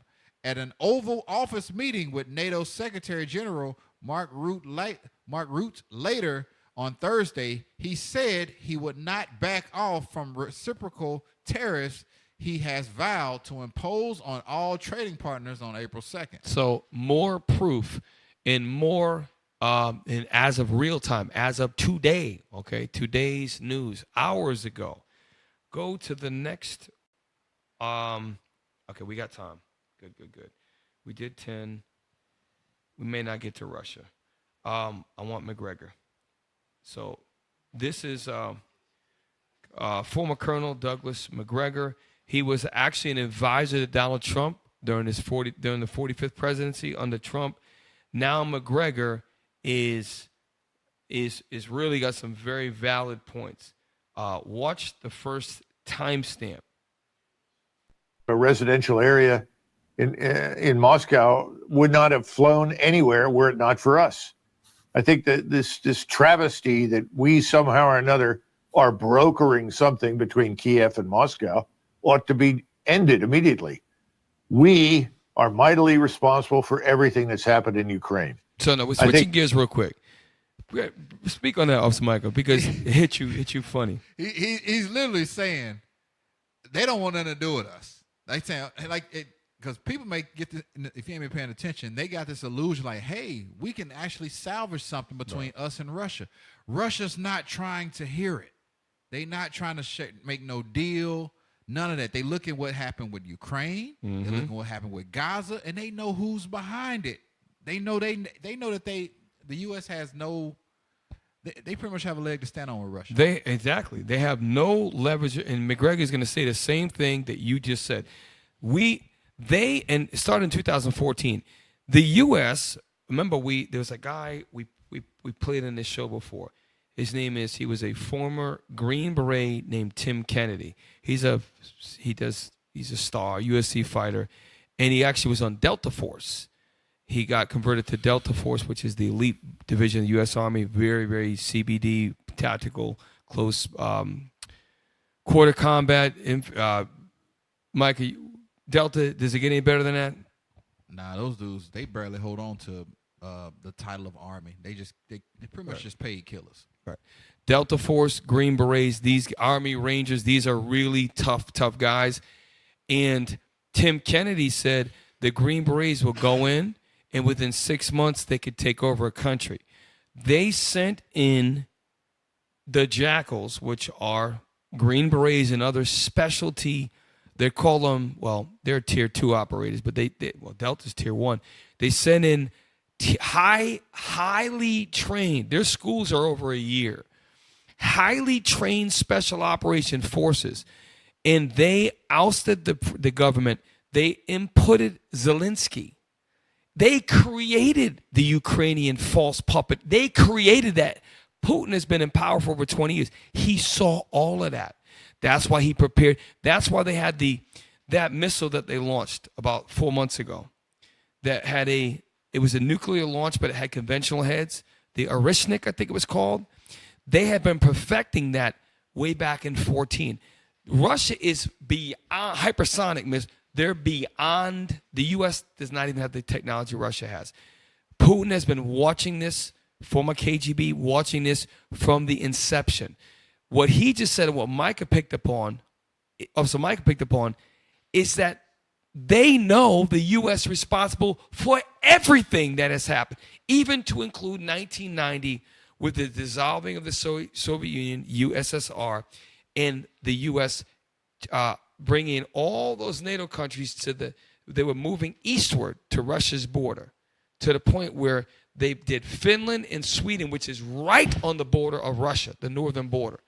All of this we've been covering. Y'all have to watch other sources of news. Be informed of matters that are great. This is a great matter. Okay, I know it's late. We're all tired. I understand that. Finish up, McGregor. First clip. Russian, you reasonably asked the following question. If they want good relations with us, if they want to repair the damage, why don't they simply put an end to this regime in Kiev? And we could. And we could also demand that elections be held as soon as possible to put in a new government. And we could ask the Organization of Security Cooperation in Europe to help with that and get rid of Zelensky and his crew. The fact that we're not doing any of those things sends the opposite signal to the Russians. It means we're not serious and we're not sincere. We have any leverage with the Russians whatsoever? No, of course not. Remember, we've made this analogy before, but we probably ought to do it again, Judge. This goes back to that game that Matt was talking about. The analogy he's used, when he's about to say, it shows you how Esau does not even respect his own people. Watch what he's about to say. It's a perfect analogy about war. Listen to this. If there were a large military establishment, force, 400, 500, 600, 700,000, whatever, sitting in Mexico that was armed, trained, and equipped by the Chinese or the Russians or anybody, and its sole purpose was to attack the United States, to regain control of southern Texas or southern California or something, based on what happened many, many years ago, what would we do? We would smash it. We would stop it. Right. And we would not negotiate with it. It's an existential threat. And we need to understand that.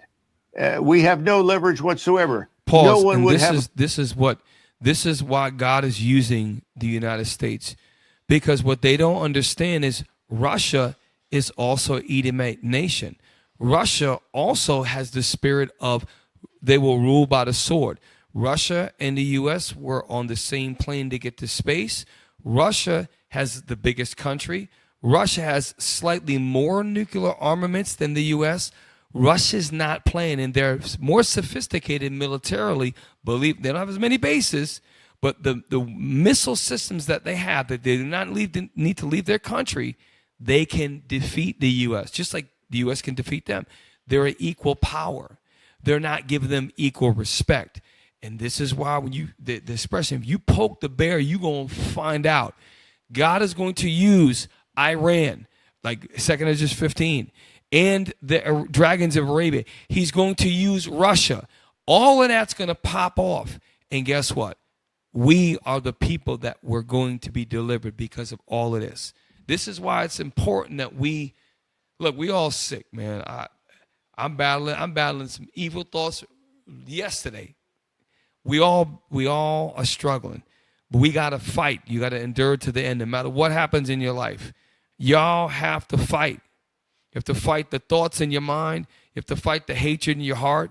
You have to fight the fact that we're captives in the land of our enemies, and our enemies rule. They look at the faces of the money. Just when you think things are going good at work, the Lord has sent your ass a reminder. This is not your rest. Okay? We didn't go through slavery. It's a reminder of who the hell we are. Now, second, is that the end? This second timestamp is a little longer, and then after this, we're going to end with the second part of the show.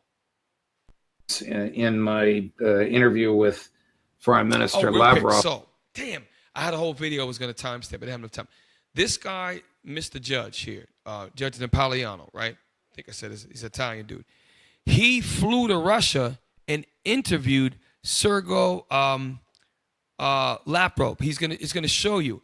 The judge is in the room interviewing the foreign affairs guy for Russia. This judge flew over there. He's about to play it. It was a 2-hour interview. Lavrov. It would take me forever to timestamp that one, but watch this. This is important. Monday, he said a number of fascinating things. A 2-hour interview. I think he did 95% of the talking. That's just the way he is. I'm deeply grateful for having been there. But here's an interesting comment he made, Colonel, about his belief, and I assume President Putin's belief, that the Europeans actually want more war. Chris, cut number 10. Prime Minister of Denmark. She said that these days Ukraine is weak. Ukraine cannot. Pause. He's talking fast. So remember, Denmark is a part of the EU, European Union, right? Watch what he's about to repeat that was said on record by the Prime Minister of Denmark about the war in the Ukraine. What you look it up. Watch what he said that she said. Be fairly treated now. Therefore, for Ukraine, today, peace is worse than war. She said this. Дескать, let's pump Ukraine with weapons again, and when we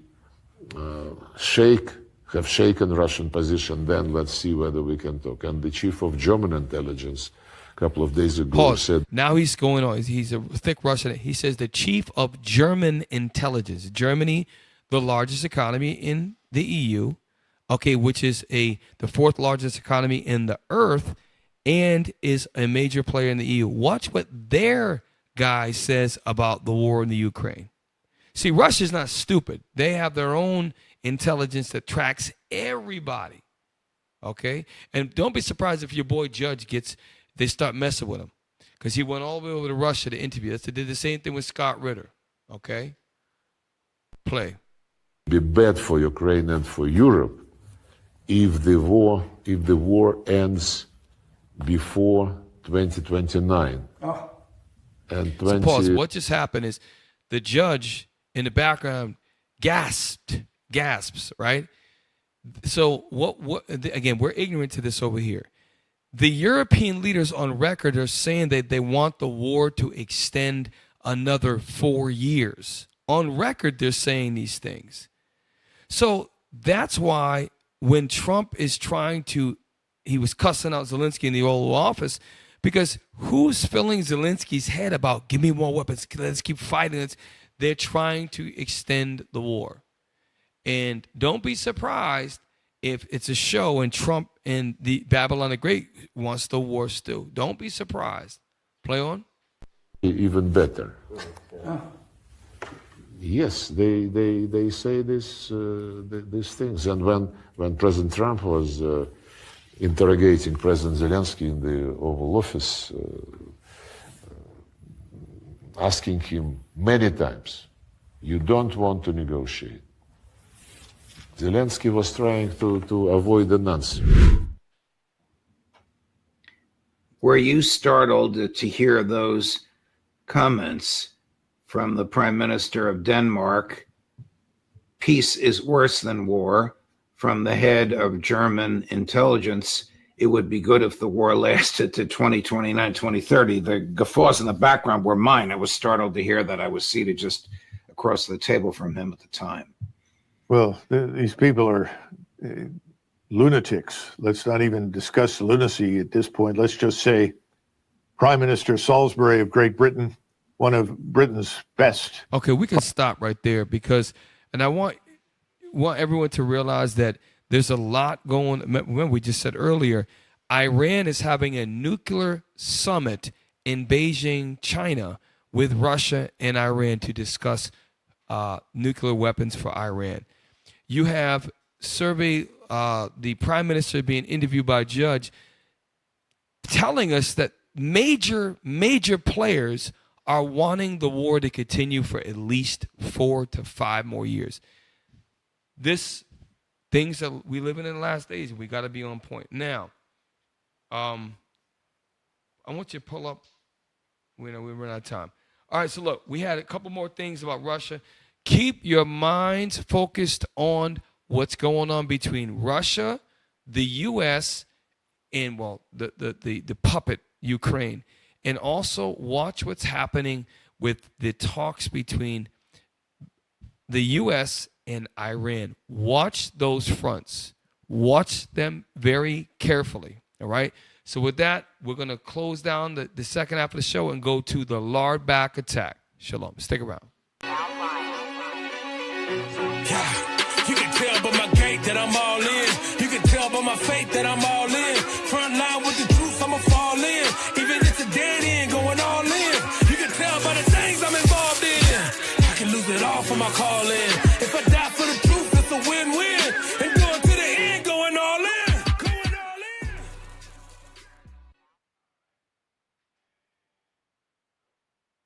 Hey, Shalom Israel.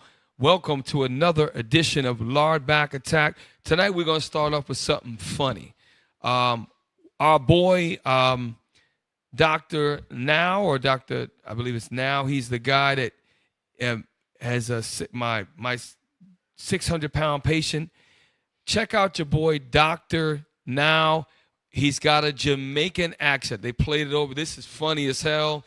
We got to laugh a little bit about fat people because it's their fault that they're fat and not ours. All you greensmen out there. You know, it's not a greens. We got to, real quick. I would be doing my tech team a disservice. We have most of the tech guys are green except John, the old guy, who is very fat. Ace is back in the yellow. Great job, lard ass. 2 lard asses sitting back there in the tech team. Fat backs. Now, let's go to our hero, Dr. Now. Me not see nothing on the chart saying you lose any weight. I'm disappointed. Well, shit, you ought to be. Tell me why you're so disappointed. Because I thought I would lose more than what I've lost. Well, if you wasn't so craving, then you wouldn't be here when my officer cry out your eyeball. I look for pity when you no deserve none. The only time I sugarcoat anything is when I make drops. You know where drops is? The thing where you make from coconut. Well, anyway, see the life of me. Me don't know why you think you can eat any and everything and think you're big ass. So Ricky, what's funny is this is not his real voice, but the way they do it, they I don't know if it's AI, but they got him at the Jamaican accent. Play on. Without dieting or working out, you know eat better. As a matter of fact, when you have your breakfast, She's still eating the same way. Yesterday, hold on, okay? Just hold on. You just tell me she been eating the same shit. After all this time, she still on the same crap we bad for her. Your reasoning can't cut it. You're not gonna lose weight. Kaka fat. Look how the face ugly up. So why you overeat and come in here and act like you don't know what's going on? but she didn't overeat. Then what she do? She's still eating. You want to take you up with the scale? Don't argue with me. She couldn't overeat. I gave her a proportion still of over there, meals, fine, and right? it's the same as I've always given her. The only thing that we know that might have been different is she quit eating the vinaigrette and ate honey mustard dressing. Did she eat a gallon of mustard? Now, I don't know how much she put on her salad. Yo, look, pause. This is an extreme. I mean, these people are 600 pounds, but you got brothers and sisters that's walking around the body that's 100, 120, 200 pounds overweight. And this is an extreme. We pray that no one ever gets here. But we have a health revolution in IUIC. All the men are going to get to the green, all the sisters. And when we get there, we're going to deal with y'all unapologetically and unhypocritically. Now, go to the next one. It's another doctor now, Jamaican accent. This is funny. I just enjoy this. There's another one right below it. It's right on. Bro, I put it in order for y'all. It's an Instagram.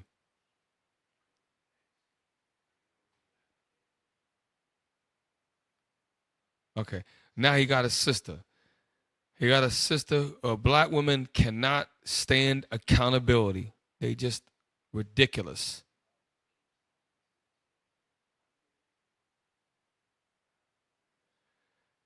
Hey, on my defense, this was posted for days for long, and it's in order.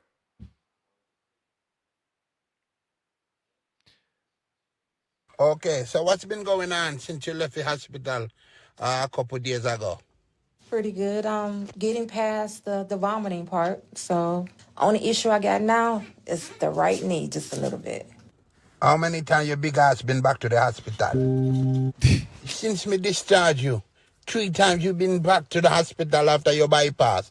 What go on with you? You and more? Listen to me. Me know this is unprofessional, but me plant a bug in our car. Listen, I'ma keep it real with you. Me plant a bug in your car.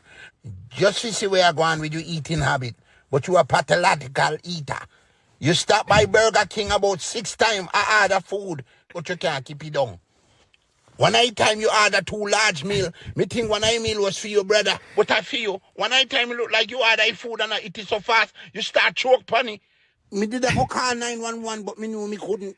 There is a lot of issue that has to be addressed if she plans to do this long term. I got a lot of issues going on. I ain't gonna lie about it. I do. I'm a little crazy. I'm not gonna lie to you about that. As far as your therapist that you want me to see, I'm gonna be very honest. I'm gonna deny that. One thing you can't deny is how large you are. I don't want to talk to someone who doesn't know me. Anybody can take a look at you. You know if you take a genius to see where I'm going with you. You obese. Okay. No offense. I know you're good at what you do. I'm the best, bitch. But you're wrong. Men lie, woman lie, but the scale never lie. You're big, you can stop that. And you're full of... Hey, we tired. We need to laugh.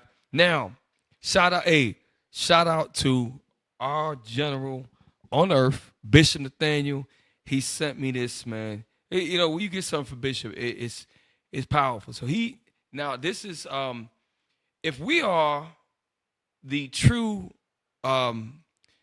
nationality of our people, the Israelites, IUIC is United Christ, who are the 12 tribes of Israel.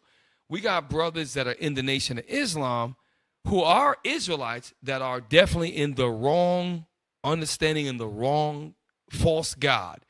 But they even have standards, and this is what a younger Farrakhan making a excellent statement, okay? And this is what we doing. We taking a little different way because we all fat lard asses and y'all done. Your days are limited.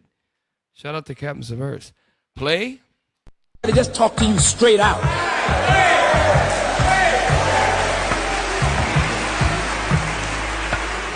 I'm telling all those who are with me, I'm not going to have no fat person working with me. Ain't going to be no fat people around me. I'm getting rid of you if you don't get rid of the fat. I don't want no big belly, big gut, fat jawed something representing God. Pause. And they ain't even got the truth. Why should we? I've been saying that, but been falling on deaf ears until about 6 months ago. Why have we the army? Do me a favor, pull up. Can you pull up the Bronx Blitz that we went to? Something that you had last week, easy, right?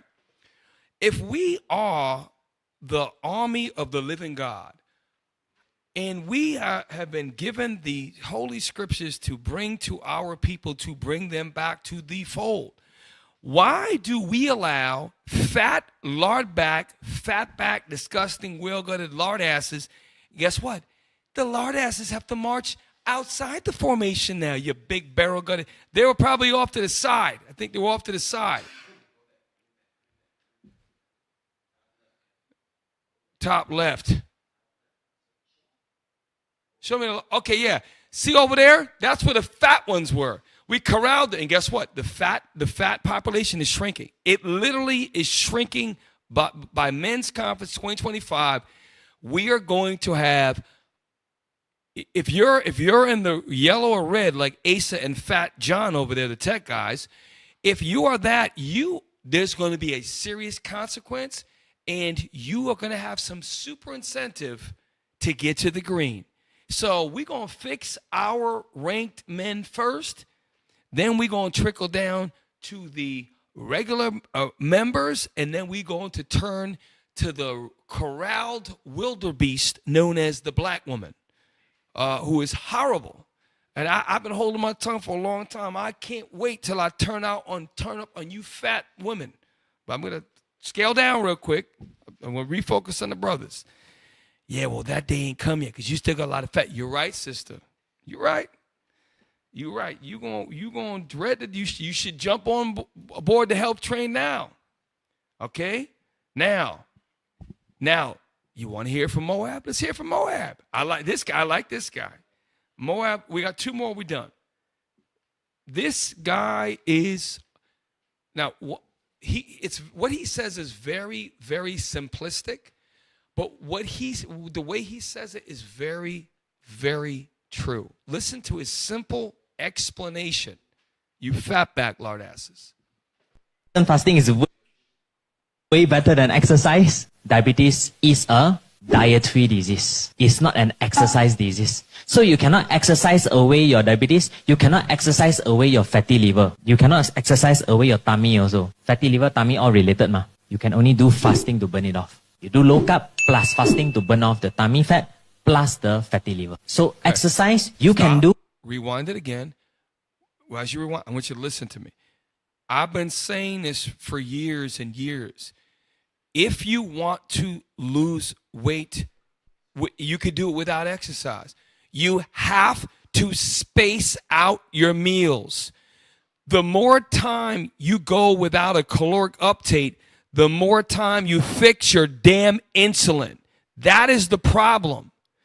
The way you do it is you got to do two things. One, intermittent fast, which you can do 24 hours and do the one meal a day. That's what you big barrel got a lard asses like Captain Severus needs to do. And Lard Rhino, shout out to Lard Rhino, been fat for like 10 years. Those lard asses do one meal a day. If you are already in the green and you're in shape like me and the other men in this room, not like Fat John and Asa, they're fat. Those guys should eat one meal a day. Us guys in the green, if we had two meals, let us say, for example, I'm going to say it again. So my first meal, I skip break fast, and I eat my first meal, which is the break fast then, at 3 o'clock p.m. All morning I had water, seltzer friggin' water, black coffee all morning. I eat my first meal at 3 o'clock. And the first meal should be proteins and fats, not sugar lard asses. That's the low carb that friggin' Xing Feng is talking about. And I was terrible. The Chinese gentleman. And he really reminds me of a Fong. Fong is a very prominent Chinese name. Fong. One second. So listen to Dr. again. Listen to what he's saying is true. Listen. Fasting is way better than exercise. Diabetes is a dietary disease. It's not an exercise disease. So you cannot exercise away your diabetes. You cannot exercise away your fatty liver. You cannot exercise away your tummy also. Fatty liver, tummy, all related ma. You can only do fasting to burn it off. You do low carb plus fasting to burn off the tummy fat plus the fatty liver. So exercise you can do, but just a mild one will do. We encourage the underweight one to do more. Real quick, pause. So that, and God wrote all about that. If you look at the ratio of the number of scriptures on what to eat, how to eat, and what not to do, it is far, far greater than the scriptures on training. Give me that one with Timothy. Physical exercise or bodily exercise profited little. The way you fix your health, Israel, you have to eat less frequently and cut down your carbs and sugars. I'm not saying you can't, if you're a healthy man, healthy woman, you want to eat rice and beans, you want to have, a banana or a sweet potato, that's on you because you could burn that off. But if you're a fat back lard ass, you don't need any carbohydrates until you get to a normal weight. I've helped too many men to help themselves. And they deserve all the credit. Most High deserve all the credit, but these men got it done. Read it. 1 Timothy chapter 4, verse 8. For bodily exercise profited little. Right, it does profit a little. Read on. But godliness is profitable unto all things, having promise of the life that now is, and of that which is to come. Of that which is to come, which is, give me Proverbs chapter 3, verse 5. You got to understand, if you want a long life, you got to keep the commandments. The commandments are found in Sirach 38, verse 4, Sirach 30, 30, verse 15 through 17, Sirach 30, verse 25, Sirach 31, verse 16, all Leviticus chapter 11, verse friggin' 1 through doggone 26. These are all, Deuteronomy 14, these are all laws and how to be godly while you're here on earth, with to put into your damn temple, lard asses. Read. Proverbs chapter 3, verse 5. Trust in the Lord with all thine heart. I trust that the Lord made medicines out of the ground. I know. And lean not unto thine own understanding. What's it going to give you? Read on. In all thy ways acknowledge him. And that means the dietary laws and how to eat too. Read. And he shall direct thy path. He going to direct your path. Read on. Be not wise in thine own eyes. Come on. Fear the Lord and depart from evil. Right. Is it above where it says for length of days and long life? Watch this. For length of days and long life. 1 and 2. Verse 1. My son, forget not my law, but let thine heart keep my commandments. So the law is the commandments. Contrary to popular belief, what Paul said in the New Testament, the law is talking about the sacrificial portion of the laws. Here, the commandments are the law. That's why Christ said, I come not to do away the law. The law, he didn't come away to stop teaching the dietary laws and adultery laws. He didn't stop that. Read on. For length of days and long life. You want length of days and long life. A lot of black men die in their 50s and 60s early from diabetes, dementia, which is diabetes free, which is insulin resistance of your friggin' brain. We can fix these stuff down. Don't you want, Lord will, right? We should want to, as Israelite men, want to be teaching the Bible, passing out flyers, teaching online classes well into our 80s and even 90s unless Christ come back. We can do that if we want the long life, if we follow the parameters of God's precepts. Okay, and you fat lard asses who have not got with the program, some of you lard asses have lost 10 pounds since men's conference. That's your fault. Then we got other brothers who have lost 100 pounds since men's conference, and they're already in the green. There's no excuses. You better get right, or your fat ass is going to get left back at the school. You fat back lard bear. Read on. For length of days and long life. Last video, we're going to close out. Thank you, Akim, for the reminder.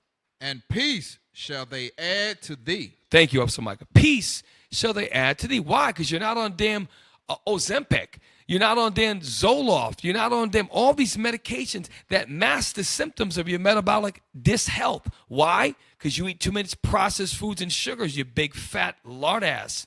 Last video. This is exactly why diabetes is out of control, all right? Imagine this glass being like... This is probably the best I've ever heard it explained. He's using a cup of water to explain carbohydrates and sugars and eating too often. This is true. If you just stop eating so often and just eat the one time a day, you can fix your health, almost half of it, just like that. Watch this. This is exactly why diabetes is out of control, all right? Imagine this glass being like your body. So back in the day, you'd eat, and then you wouldn't find food for a while. Your body would need energy. It would use that energy. But what happened with the modern food environment is they're like, hey, you got a breakfast, most important meal of the day. So you'd use a little bit, but then they started making snacks. So now you're snacking throughout the day. You're not exercising. You're barely moving. And all that energy, which the food, which turns to sugar, is accumulating in your body. And now you start getting sicker and sicker and sicker. And so now your body is full. You get fatter, your fat cells grow, and you keep eating and eating. You're barely exercising, and you eat more because you're getting hungry, because your body cannot use this energy because you're insulin resistant. You start getting skin tags, your blood pressure goes up, your cholesterol starts going up because your liver starts pumping out the sugar as fat in the blood. And now eventually the blood sugar is overflowing. And that right there is type 2 diabetes. And most of your pre-diabetic, which is insulin resistance, diabetes 2, 100% can be reversed. Sometimes it could take people 6 to 8 months. How do you fix it? Take out the processed food, take out the refined sugars, cookies, friggin' candies, cakes, breads, pastas, take it all out. Go back to Sirach 38 verse 4, which says the Lord made his medicines, you don't have to get it, out of the earth. So just eat whole food and do it once a day. If all fat, disgusting lard asses would do two things. One, eat one time a day, which gives your body a chance to use it. Drink nothing but water, mineral water, or non-caloric drinks throughout the day. Just do that and eat one meal of things that grow, like organic beef, pasture-raised eggs, a bunch of salad. Okay, if you're going to have fruit, it can be berries only because they're the lowest sugar. If you do that, you're doing everything the scriptures are saying, then you get your body a chance to tap into the reserve energy, which is also called, in a negative connotation, fat cells. Fat is energy. You got to tap into it. You can't do it when your fat ass is eating 6 times a day, you big fat. Shout out to Severus. We're going to get all the men in order. So with that, I'm Captain Shem. I say shalom. You can tell by my gait that I'm all in. You can tell by my faith that I'm all in. Front line with the truth, I'ma fall in. Even if it's a dead end, going all in. You can tell by the things I'm involved in.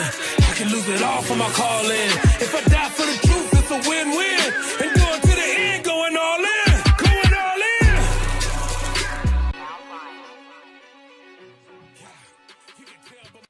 Hey, Shalom, Israel, Most High Christ, but see that thing right there? Right there, right here. Look, we need the Booster Club, all right? These missions cannot go without the Booster Club. Donate, donate, donate, all right? Donate to the Booster Club. This is how we get the profits. This is how you think the bishop and the captains went to Papua New Guinea. The world is a big place. We have a lot more countries to get to, all right? We have to get to all of the places where Israel is scattered abroad, all right? We're scattered through the 4 corners of the earth. We have to get to the 4 corners of the earth, all right? Donate, donate, donate. It's right there. Scan the QR code, all right?